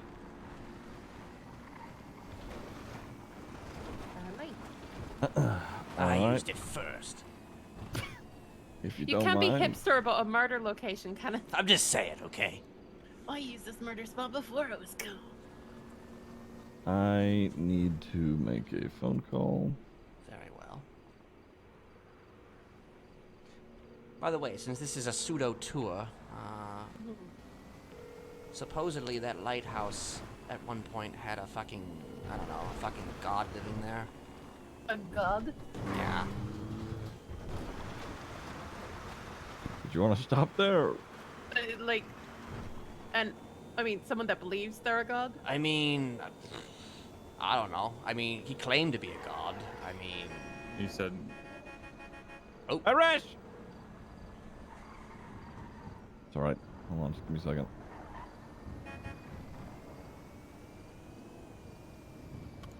Hey, we're okay. We Oh, we good. chatted with them. Yeah, they, they're Okay. they're expecting others that aren't us, so I think we're okay. okay. Yeah. All right. I no appreciate worries. you coming out, though. All right. Yeah, no worries. Thanks, guys. actually, we could stop there. Because, I lived there. I fucking lived there. You lived in a lighthouse. I didn't live in the lighthouse. I lived on the house, right there on the hill. But fucking me and Ursula lived that place. It was, looking back at it, it was somewhat surreal that we actually lived there, because that fucking place, I'll be honest. I can only be here briefly. Of course. I'm just gonna say that, we lived here, it was cool, I loved it. busy out here today. It is fucking busy. Oh, right, it is is it like, holy shit, okay. Wow. All right. Busy That's couple of crazy. roads. We are gonna just go. Yeah, let's just get Alright. out of this area. This area is Yeah. terrible. Holy This is a fuck. horrible place.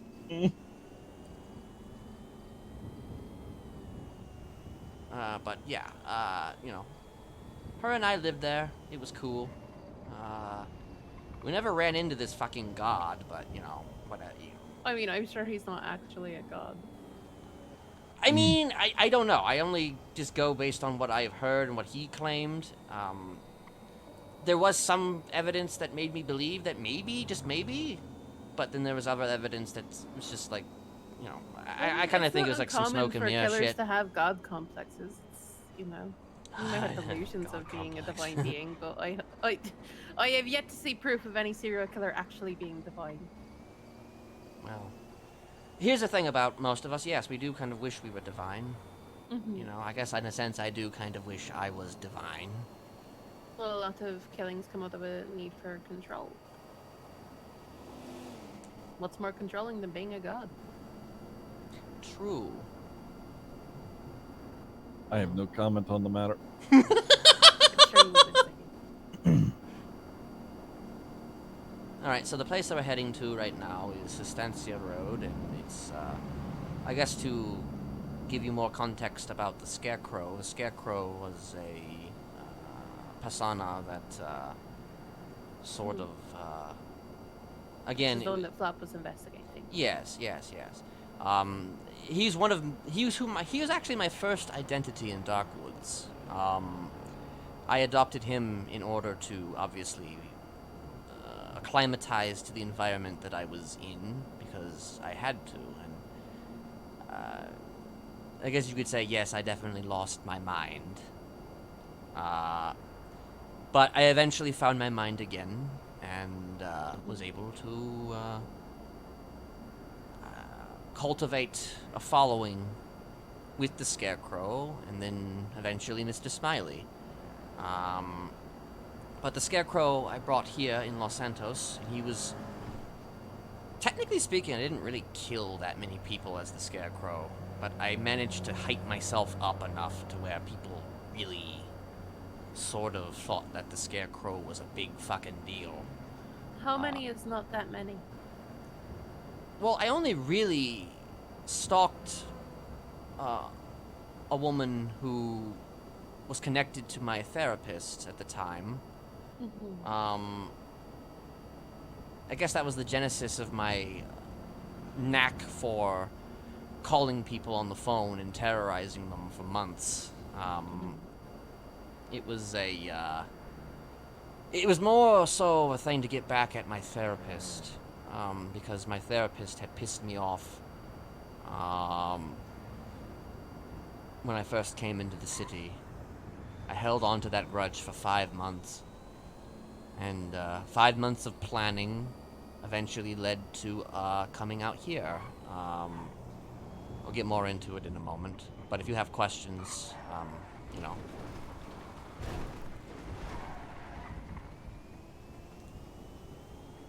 I don't want to yap too much if I know I yap a lot, but like... I mean, this is therapy, Kenneth. I know. But if you want to interrupt me, you can very much interrupt me.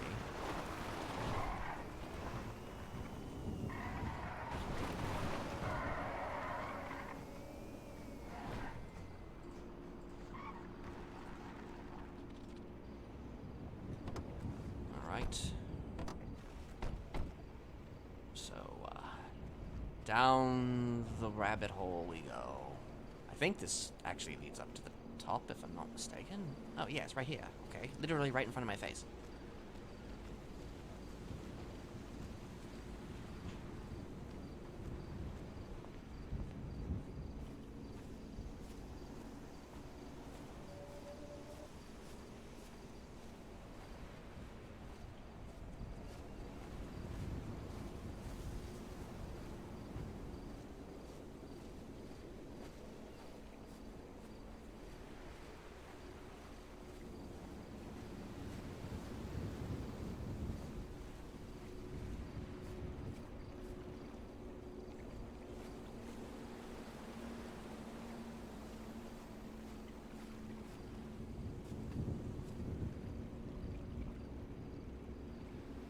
Well, yeah, so we came out here. I was dressed up to the nines with the Scarecrow's uniform. Decidedly different, obviously, than Mr. Smiley, that's for sure. In a very specific way of talking, and goddamn, does anybody here have a mask? No. Damn. Sorry. Damn! Alright, well, we came out here, me and my family, and essentially we kind of pulled off a sort of heist in the sense that, we picked up my therapist, whose name was Jonathan, and we brought him here. The idea, though, was that we wanted to use him as a bargaining chip, so to speak, in which I wanted his friend to come out to this location and, willingly. Well, not really willingly, obviously not exactly willingly, because we didn't, but of her own volition, so to speak. And the idea was that once she came out here, which she did, because, it was her friend, we had him standing right there, handcuffed. Several of the Smileys were standing from side to side. She was approached from just the back end here. And my whole thing was that I was a little pissed off at my therapist because, well, actually, yes. Personal space. Okay. Well, actually, so, what?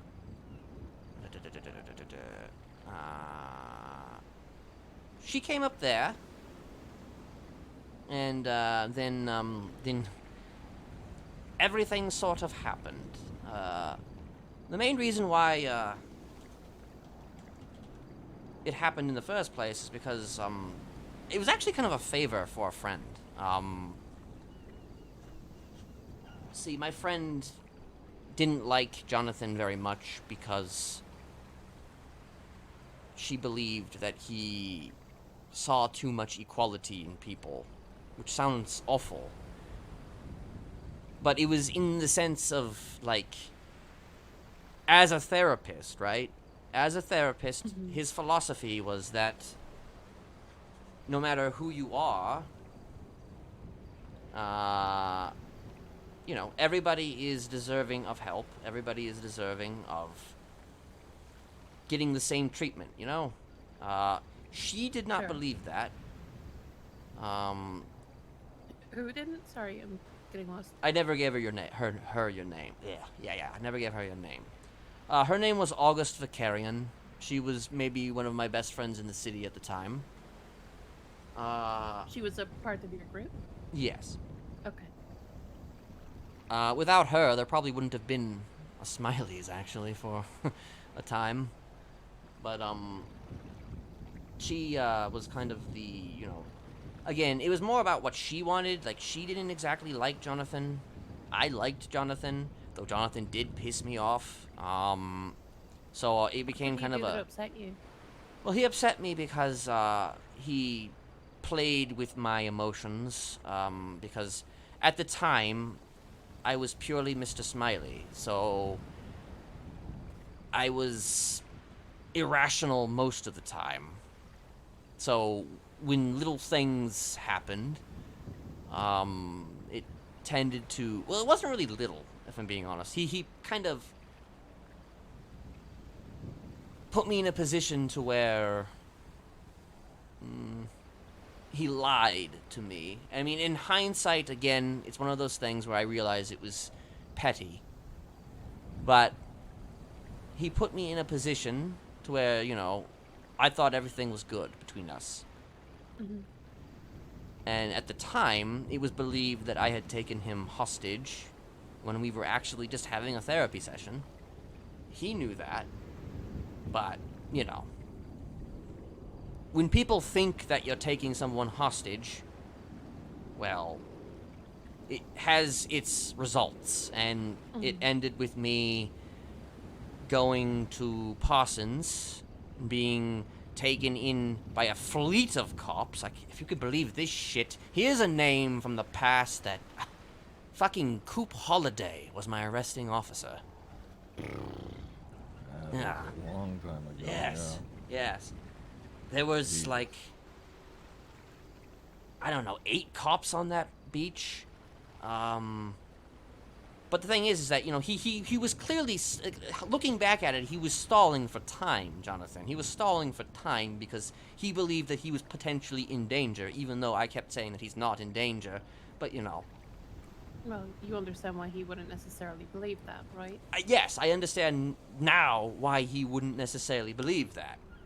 But, like, then I was just like, why are you doing this? Why are you lying to me? Why are you, you know, making me feel inadequate? Why are you making me feel less than human? Why are you using my lack of awareness to your advantage? And I took that as I took that personally. I took that kind of personally. So I 5 months later, I handcuffed him. I put him right there. I had his friend show up, and then I axed her in front of him. Just as Ripley decided to drive up. I never touched him, though. I never actually hurt Jonathan. But I mean, I did it mostly, A, because August wanted him to see that not everyone could be helped. And B, because he lied to me. Mm-hmm. Do you share August's beliefs? Well, August is dead. That's not what I asked. Did she... Well, what was the question? Do you share in her beliefs that not everybody can be helped? No.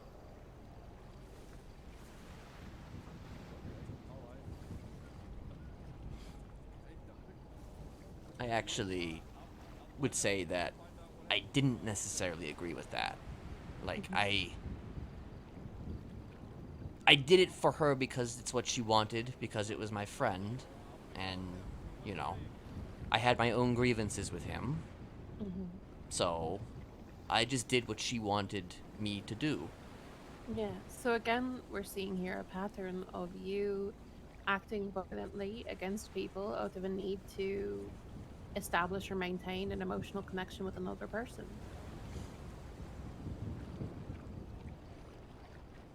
Yes, you have your own grievances, but would you have gone that far without August also being involved? Most likely not. So we've been going for a while today, so I want to kind of point out what I'm seeing here today, and that is that, again, your actions predominantly come from you feeling a need to establish an emotional connection with someone or maintain that emotional connection with someone. You, through no fault of your own, lack the social knowledge and skills to do that organically, or at least lacked it. And in a way that you know, a neurotypical, you know, untraumatized person might do. That's not your fault, but you do have the choice of, you know, the actions that you take. I'd like to see you focus between this session and our next one on establishing friendships in a more organic way. Trying to do it without psychological manipulation, without violence. I know you hate grinding, and I know the city's in a weird spot right now that making connections can be very difficult. But going to events like the one that Willie is hosting, that music event that you got the ticket for, Yes. meeting some people there. Maybe suffer through some grinding a little bit and, you know, have conversations with normal people.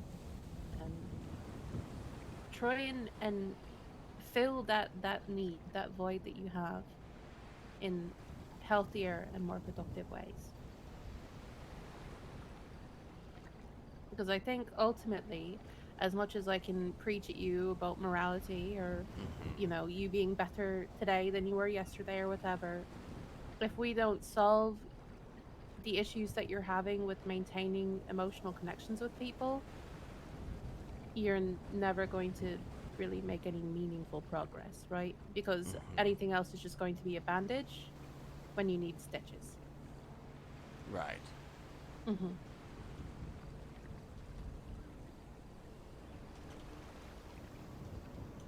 You can be a charming person when you want to be. You have interesting conversations. I think it's important to keep in mind that there will be some people who know of your history or learn of it and have absolutely no interest in dealing with you, and you're going to have to be able to forgive them for that, and you're going to have to be able to accept that without you trying to force it. Nobody owes you empathy, and nobody owes you friendship.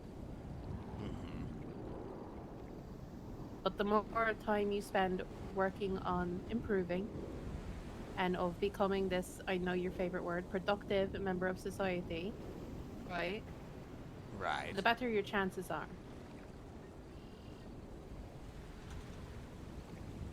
Agreed. Again, we're still standing at this crossroads that you had, this unprecedented opportunity in your life where you have a clean record, you have no warrants, you've been successfully living a civilian life. You are capable of doing this. And it's going to be a slow, process.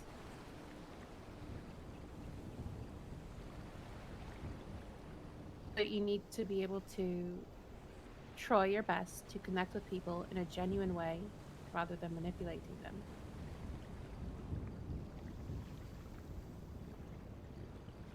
Can't I know always that's hard for control you. that part of myself.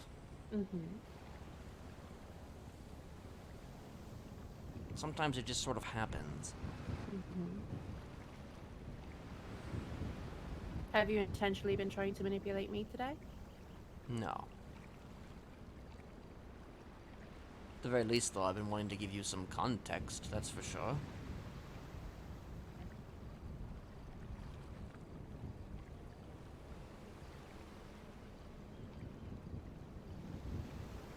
It's not,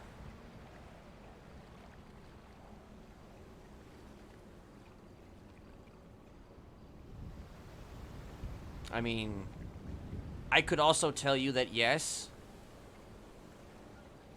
it is a bit of a ego boost taking you to these places.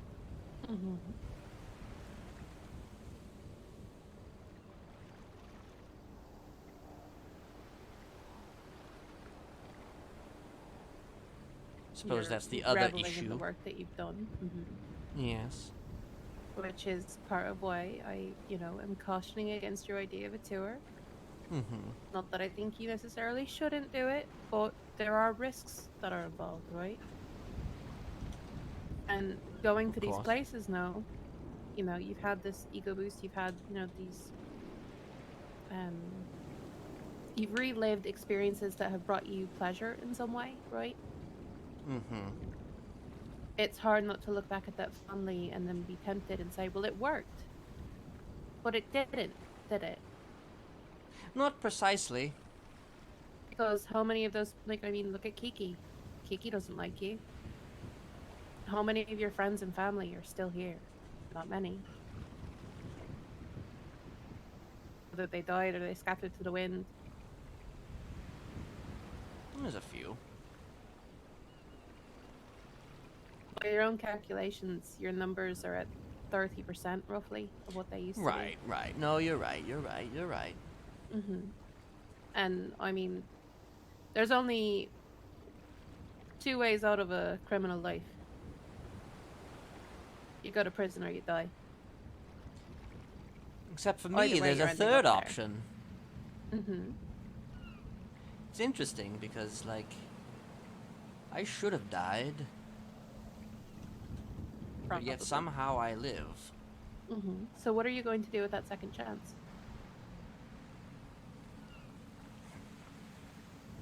I guess I'm still waiting for the universe to help me with that. You don't need the universe to help you with that. You don't need God, living at a lighthouse or otherwise, to help you with that.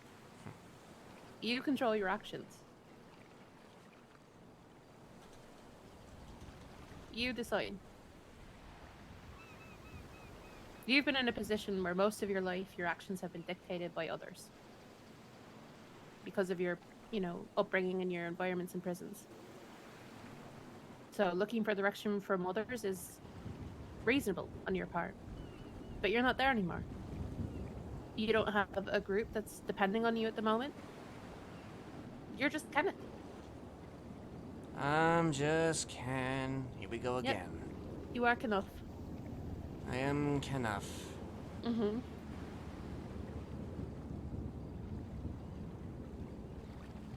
So you can make these decisions about what it is that you want, and you don't need to wait on a big sign. You don't need to wait on anybody else's permission or approval.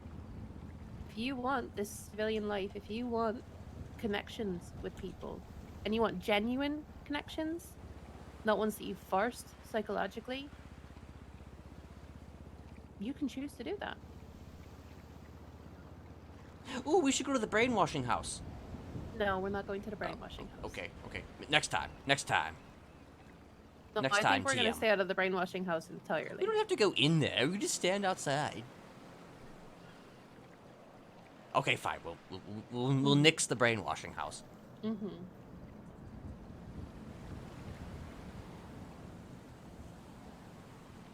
How are you feeling after today? I mean, it feels good to get some things off my chest. Mm-hmm. I mean, I guess in a way that is not completely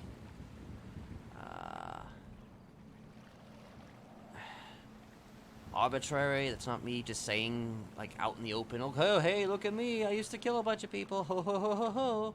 Mm-hmm.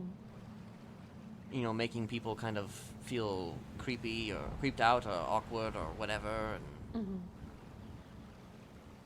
it's not always my intention. So I guess being able to have the platform to, I don't know, to do this. Hold on.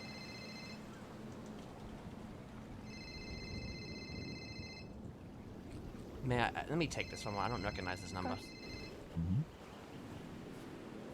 Hello. Why is the O capitalized on your limitless ad? Why would it not be capitalized on my limitless ad? Because it's inconsistent capitalization. You know why people do that? You know why people make capitalizations in places that they don't, that don't need them? You know why they do that? Because they need attention. Exactly! You got it right!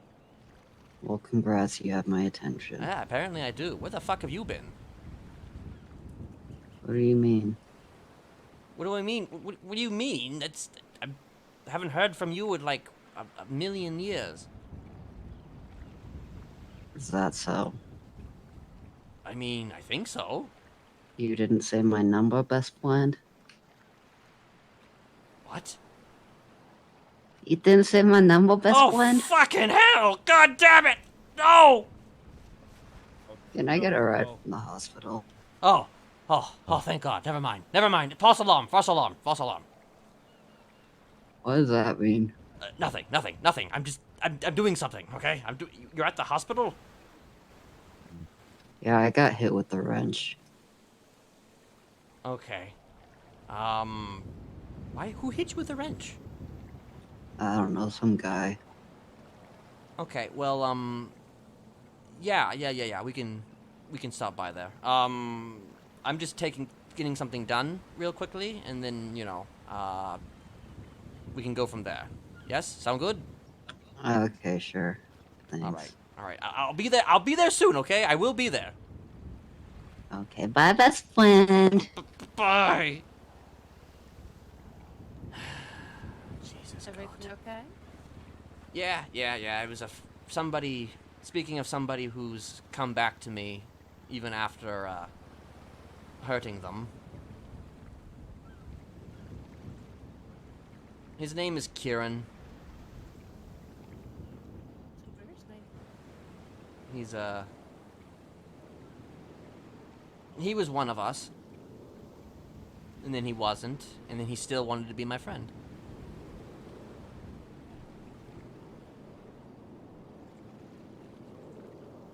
Well, why don't we get going? We can go meet him at the hospital or whatever it is. I'm sorry, I can't. What did you say?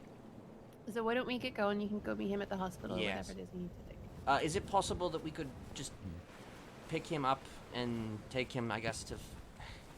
I don't know where the fuck he wants to go. Do you have a car at the Vinewood Ball, or are you I do. carless? Yeah, we could. Yeah. All right. Tell you what, I'll drop you at the Vinewood Bowl, then you head to the hospital. It's sort of on the way. Or, Okie well, dokie. fuck, is it? Not really. Shit, alright, we can pick him up, and then we go to the Vinewood Bowl. All right.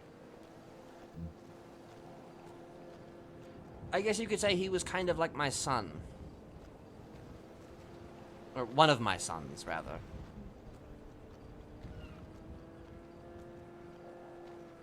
But perhaps we can talk about that more next time.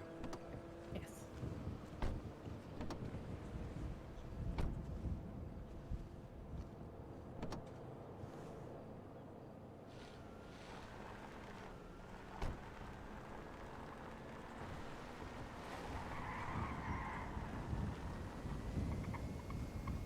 Thank you for all the follows, everybody. I know that my cinema mode's on.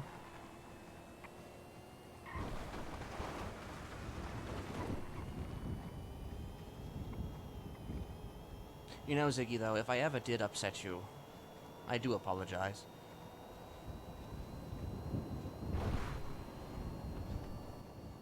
The gesture is noted. Your response is also noted. Hmm.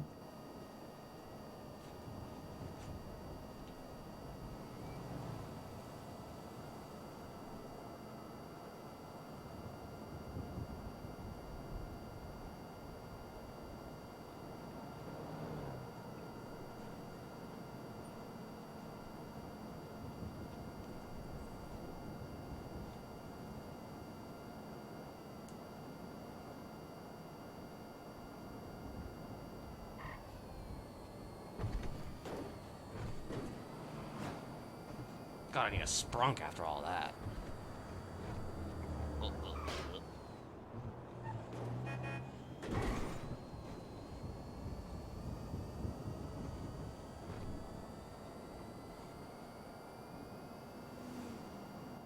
How's Kieran been? I haven't seen the fucker in months. Hmm. I was gonna say, I think I saw him a little while ago. But it was, like, I want to say, like, a month or two ago, so. I don't know, but apparently he got fucked with a... Oh, is this him? Kieran! Kieran? That's not Kieran. Oh, is it Kieran? Oh. Kieran. Hey, Hi, best friend. God damn it! Stop it! What? You are Kieran, right? Who's doing? No, I'm Kieran. I'm Kieran. What the fuck? Who's... You know who I am. I don't know why he's acting all afraid like this. It's kind of weird. Oh, I wonder why I'm acting afraid like this. Oh. These your friends? don't mind us. You have a good one. But I'm Kieran. Oh, sorry. Wrong number. Wrong number! Okay, we're just going to the Vinewood Bowl, then. Where have you been, Kieran? Why do you think I'm Are you Kieran or are you not Kieran? I'm not. You know who I am. Oh. We were best friends in prison, remember?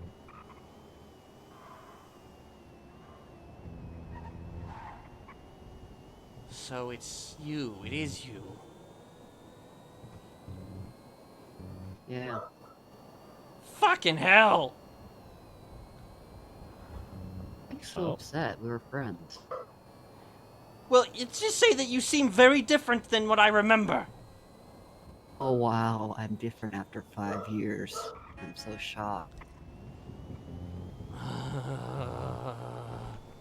Some of us try to better ourselves, you know. Right. God damn it. This is Jess. Hi. Hi, My name's Josh. Jess. This... Hi, I'm Maeve. I'm Ziggy. I guess that explains a lot. I didn't recognize your number. Oh. Kenneth This told me is- we were looking for a Kieran. Yeah, so yeah, so, you know, apparently, yeah, I got all confused, you know. It happens sometimes. I don't actually know if I want to get into a car with this man, though, if I'm being honest. Oh, okay. Oh. What's that supposed to Well, mean? you stalked me and shit, I don't know Oh, what you're and you put talking about. Owos on my bed in prison. You, I did what now? Excuse me? You put Owos on my bed. You um, son of a bitch. okay. Is that a euphemism? No, he literally carved Owos into my bed. Like, literally, like, Oh, carved it. sounds No, really nothing, weird. nothing crazy, you know? Nothing crazy like that. Hey, I don't see your car. My car is gone. God Oh, damn no. it. You may be able to retrieve it if it's a rental. Okay, don't, actually, there's a Okay. reason why it might be gone, but let me make sure. Okay. Don't leave me. Not yet. I'm right here. You're fine. Okay, good. Oh, okay. Like 6 years ago or whatever. Oh, okay. You got your car? Cool. Yes. Kenneth, would you be comfortable riding with Jess here, or would you rather me drop Jess somewhere off elsewhere? Where are you going, Jess?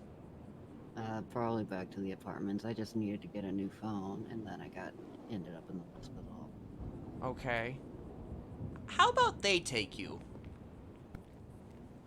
Okay. We'll catch up, okay, Jess? I promise, we will catch up. Alright, whatever you say, bud. Alright.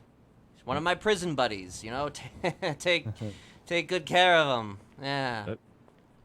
Okay. Alright. Alright. Thanks, Maeve. I'll contact you again. Absolutely. All right. Have a good rest of your day. Be good. You too. I didn't realize that it was Jess.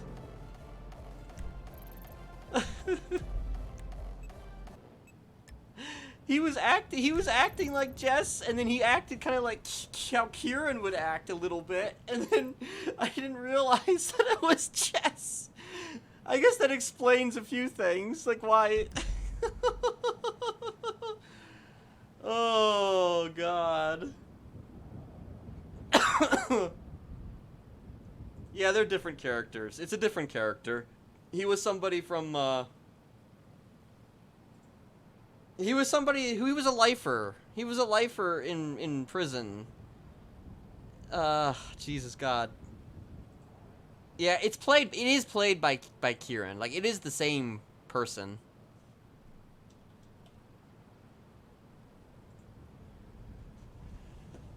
It is definitely the same person. It's just, you know. I appreciate that. Well, it's just, I thought he was Kieran pretending to be Jess for a second. That was the thing. And then, oops, I pressed the wrong thing. I did the wrong thing. I thought he was Kieran pretending to be fucking Jess just to fuck with me. But then it was Jess. It turned out to just actually be Jess. Oh man.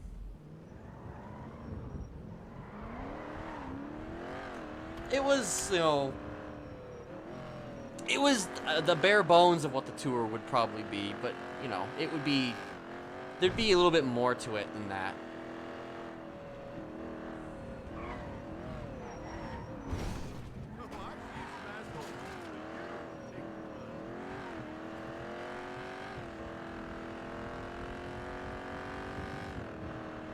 Also, actually, I want to take a moment to, let's see.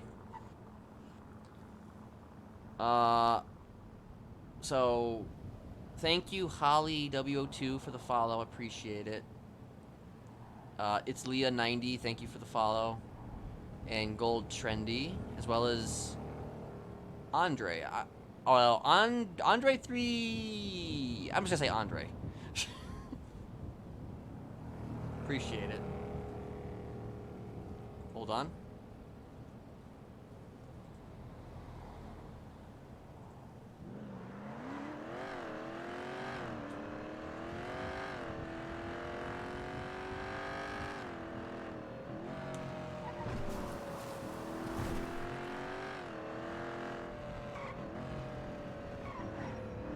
He put OOs on my bed, on my prison bed.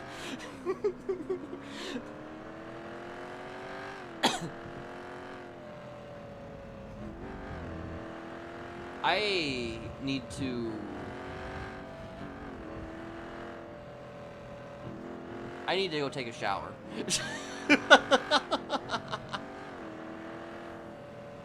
I didn't eat, nor did I shower when I got home from work, so... Just thought you should all know that.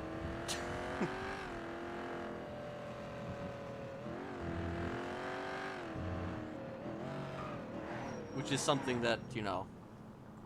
Where did I even mark? Okay. I typically do that before I, you know, attempt to get on the server, but I got onto the server immediately, so, you know.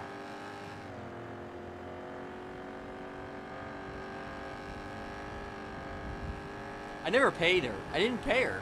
Shit, I was gonna pay her.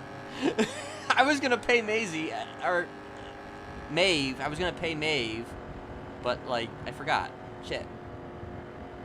I'm gonna have to get that money for her at some point. Maybe for the next one. God, that was interesting, though, having... God damn you! That was interesting, though, having... So, I legit... I thought that it was Kieran pretending to be Jess. I am, like, so sorry about that.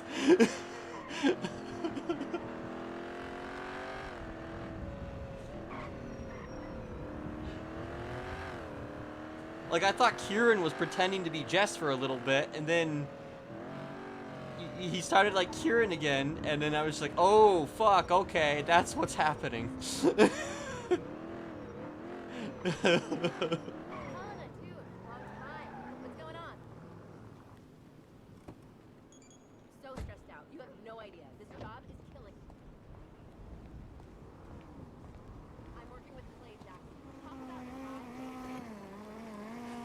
Ugh, yeah, I deserve it.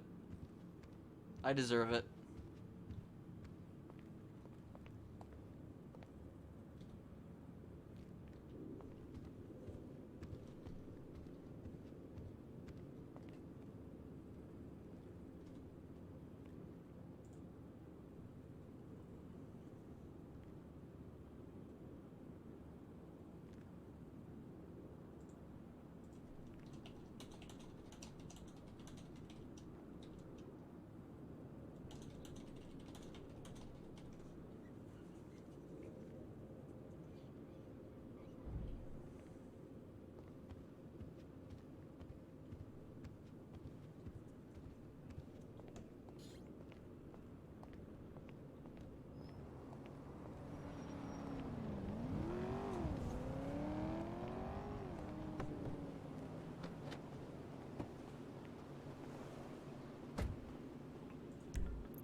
Actually, I probably don't want to go too far.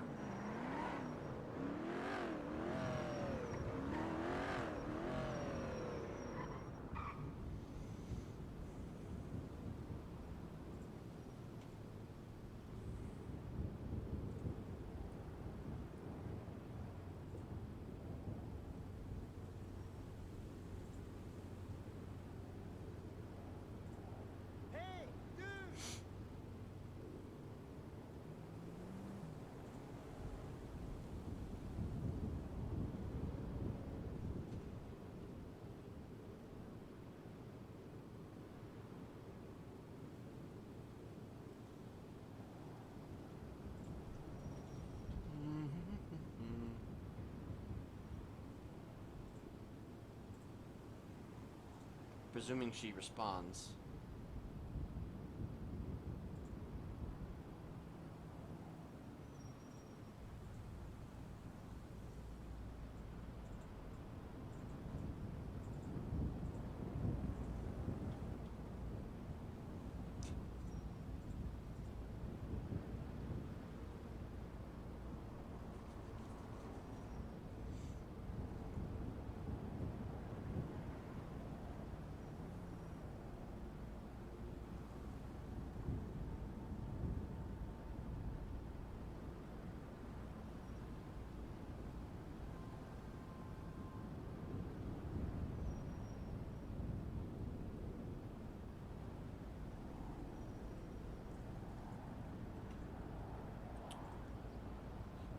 Just waiting for her to respond. Because I don't want to leave the bank if I don't have to.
I don't know if she's gonna get back to me or not.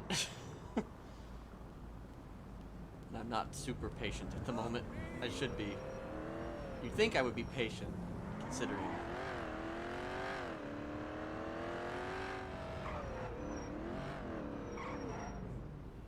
Well, I'll send her some money. Like if she texts me in like the next few minutes, then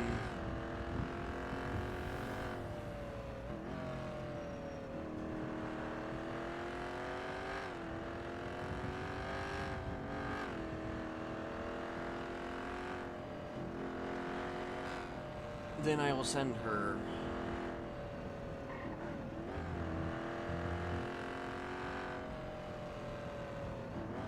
a thing.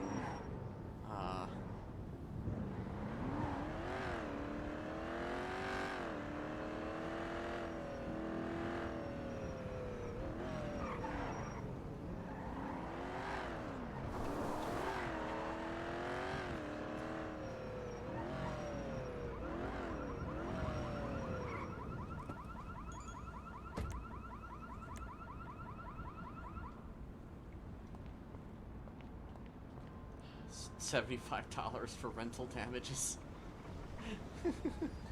Yeah, late fees. Fucking late fees.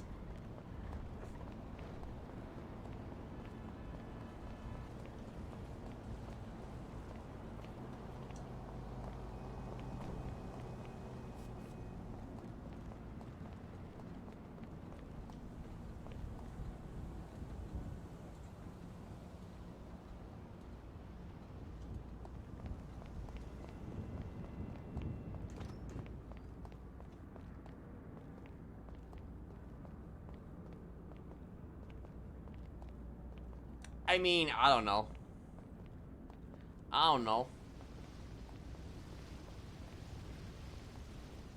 I mean, it's not like, you know, that's... like, just because Ziggy was there doesn't mean that Norman's gonna suddenly show, you know? Although it's interesting that Ziggy fucking was there, though.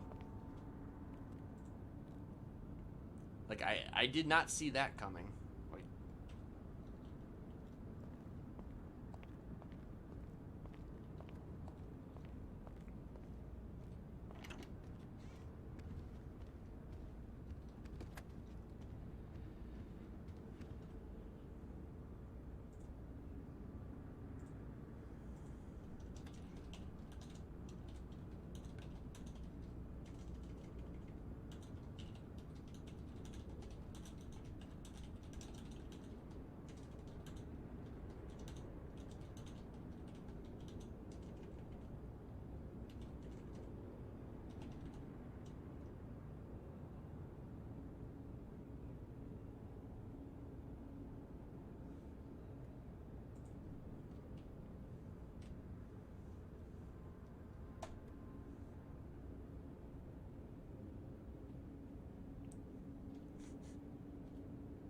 Yeah.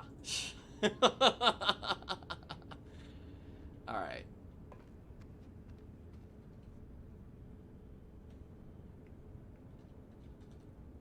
That's gonna be it for me for right now. I might try and queue up here in 2 hours, but I gotta take care of some stuff, so... thanks for all the new follows. I appreciate you guys. Again, if I am able to come back later, I will. Let me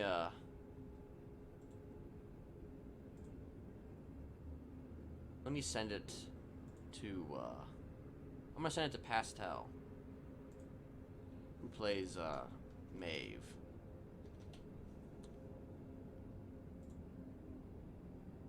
You're welcome.